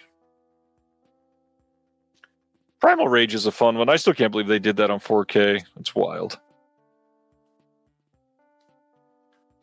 Reservoir wants to know if the kid won the election. I can't tell you. It would spoil the whole movie. You gotta watch it. The Reefer Madness slip is back from Dark Star. So, they have a lot of these Vice Academy 1 through 6, over 2,000 left in stock.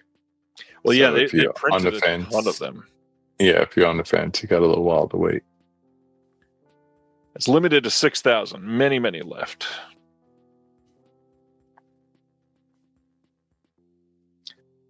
All right.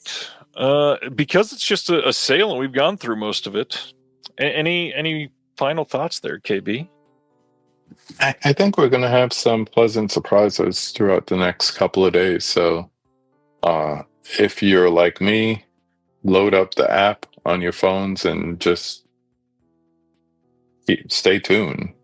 Don't wait for the email. Just hop on at 12:01 or whatever it is tomorrow afternoon and see what's up. Because I think we're going to have some pleasant surprises. Pulp is asking, is Freeway worth full price? Honestly, I love Freeway. I like the first one more than the second one, but they're both really worth a watch. The first one is genuinely a really good movie. Good question there, Gary. Eric pulled the trigger on Vice Academy with that call tonight. Have a good night. We'll talk to you in the Discord tomorrow, Eric. See ya. It's going to be interesting to see how the next 4.5 days play out. And then that's the hard part. Don't forget, in 3 days, we're getting like 26 announcements or whatever. There's so many. I don't even know. Like, just prepare yourself. Not only all these sale prices, not only out of print stuff coming back, all kinds of stuff coming in September, coming on Monday. Any questions on titles that are on sale in the chat?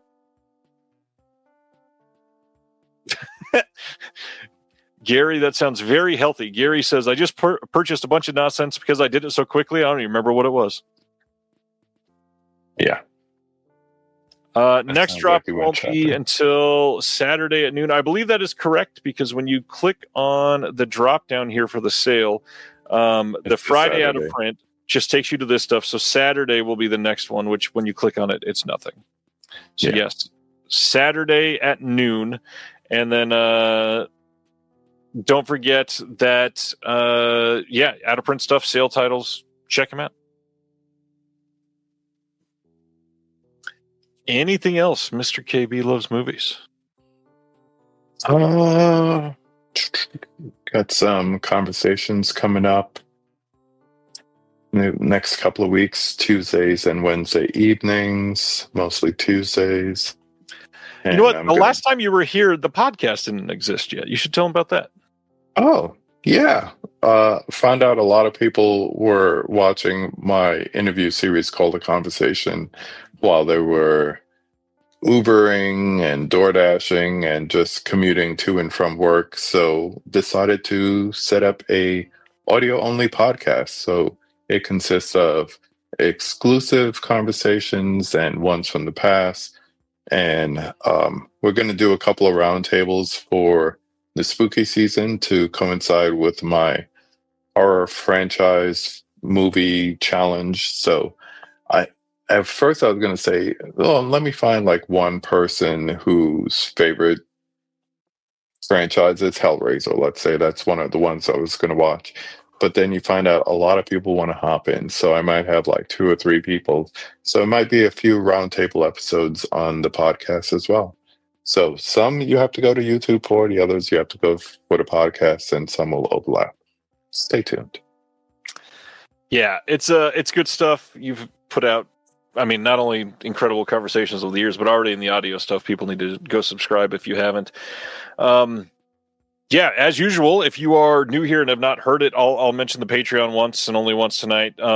Not really a hard sell type of person because I hate promoting myself, but if you want to support the show, or if you want a ongoing conversation about this from feedback from a lot of people that have seen these movies and love these movies, we have a very active Discord. You can check that out in the description below.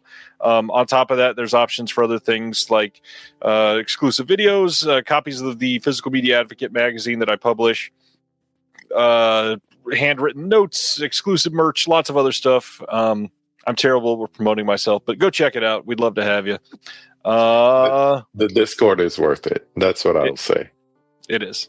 It is. Just I have I keep my phone off for most of the day while I'm working, but I have my notifications on for the deals because you want to get moving on those as soon as you get them. So I've had people tell me the deals and the stock updates are the 2 channels that are the most dangerous, and then they immediately say, shit, there's a notification.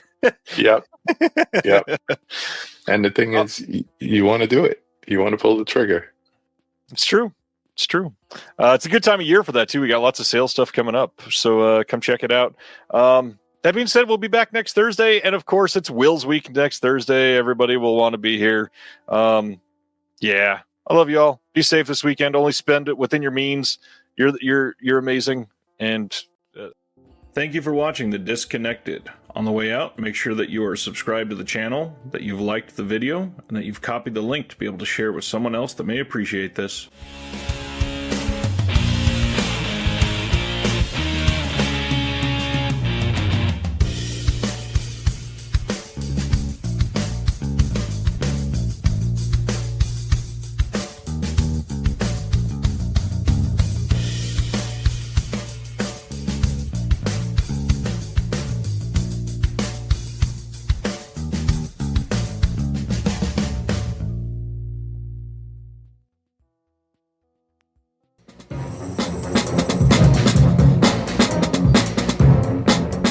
Hello, this is Aaron West. I am the author of the A24 New Wave. In this book, I look at A24's output and I make the argument that we are in a new wave movement right now. A24 plays a major role. This book has a supplemental podcast where each episode is a brief conversation about an A24 related topic, whether an actor, director, or even a genre. As I continue research for the book and conduct interviews, I expect to record podcast episodes with people involved with the company. You can find the podcast at cinejourneys.com or wherever you find podcasts, and we are proud to be members of the Someone's Favorite Productions podcast network.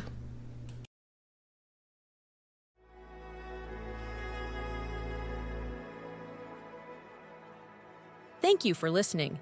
To hear more shows from the Someone's Favorite Productions podcast network, please select the link in the description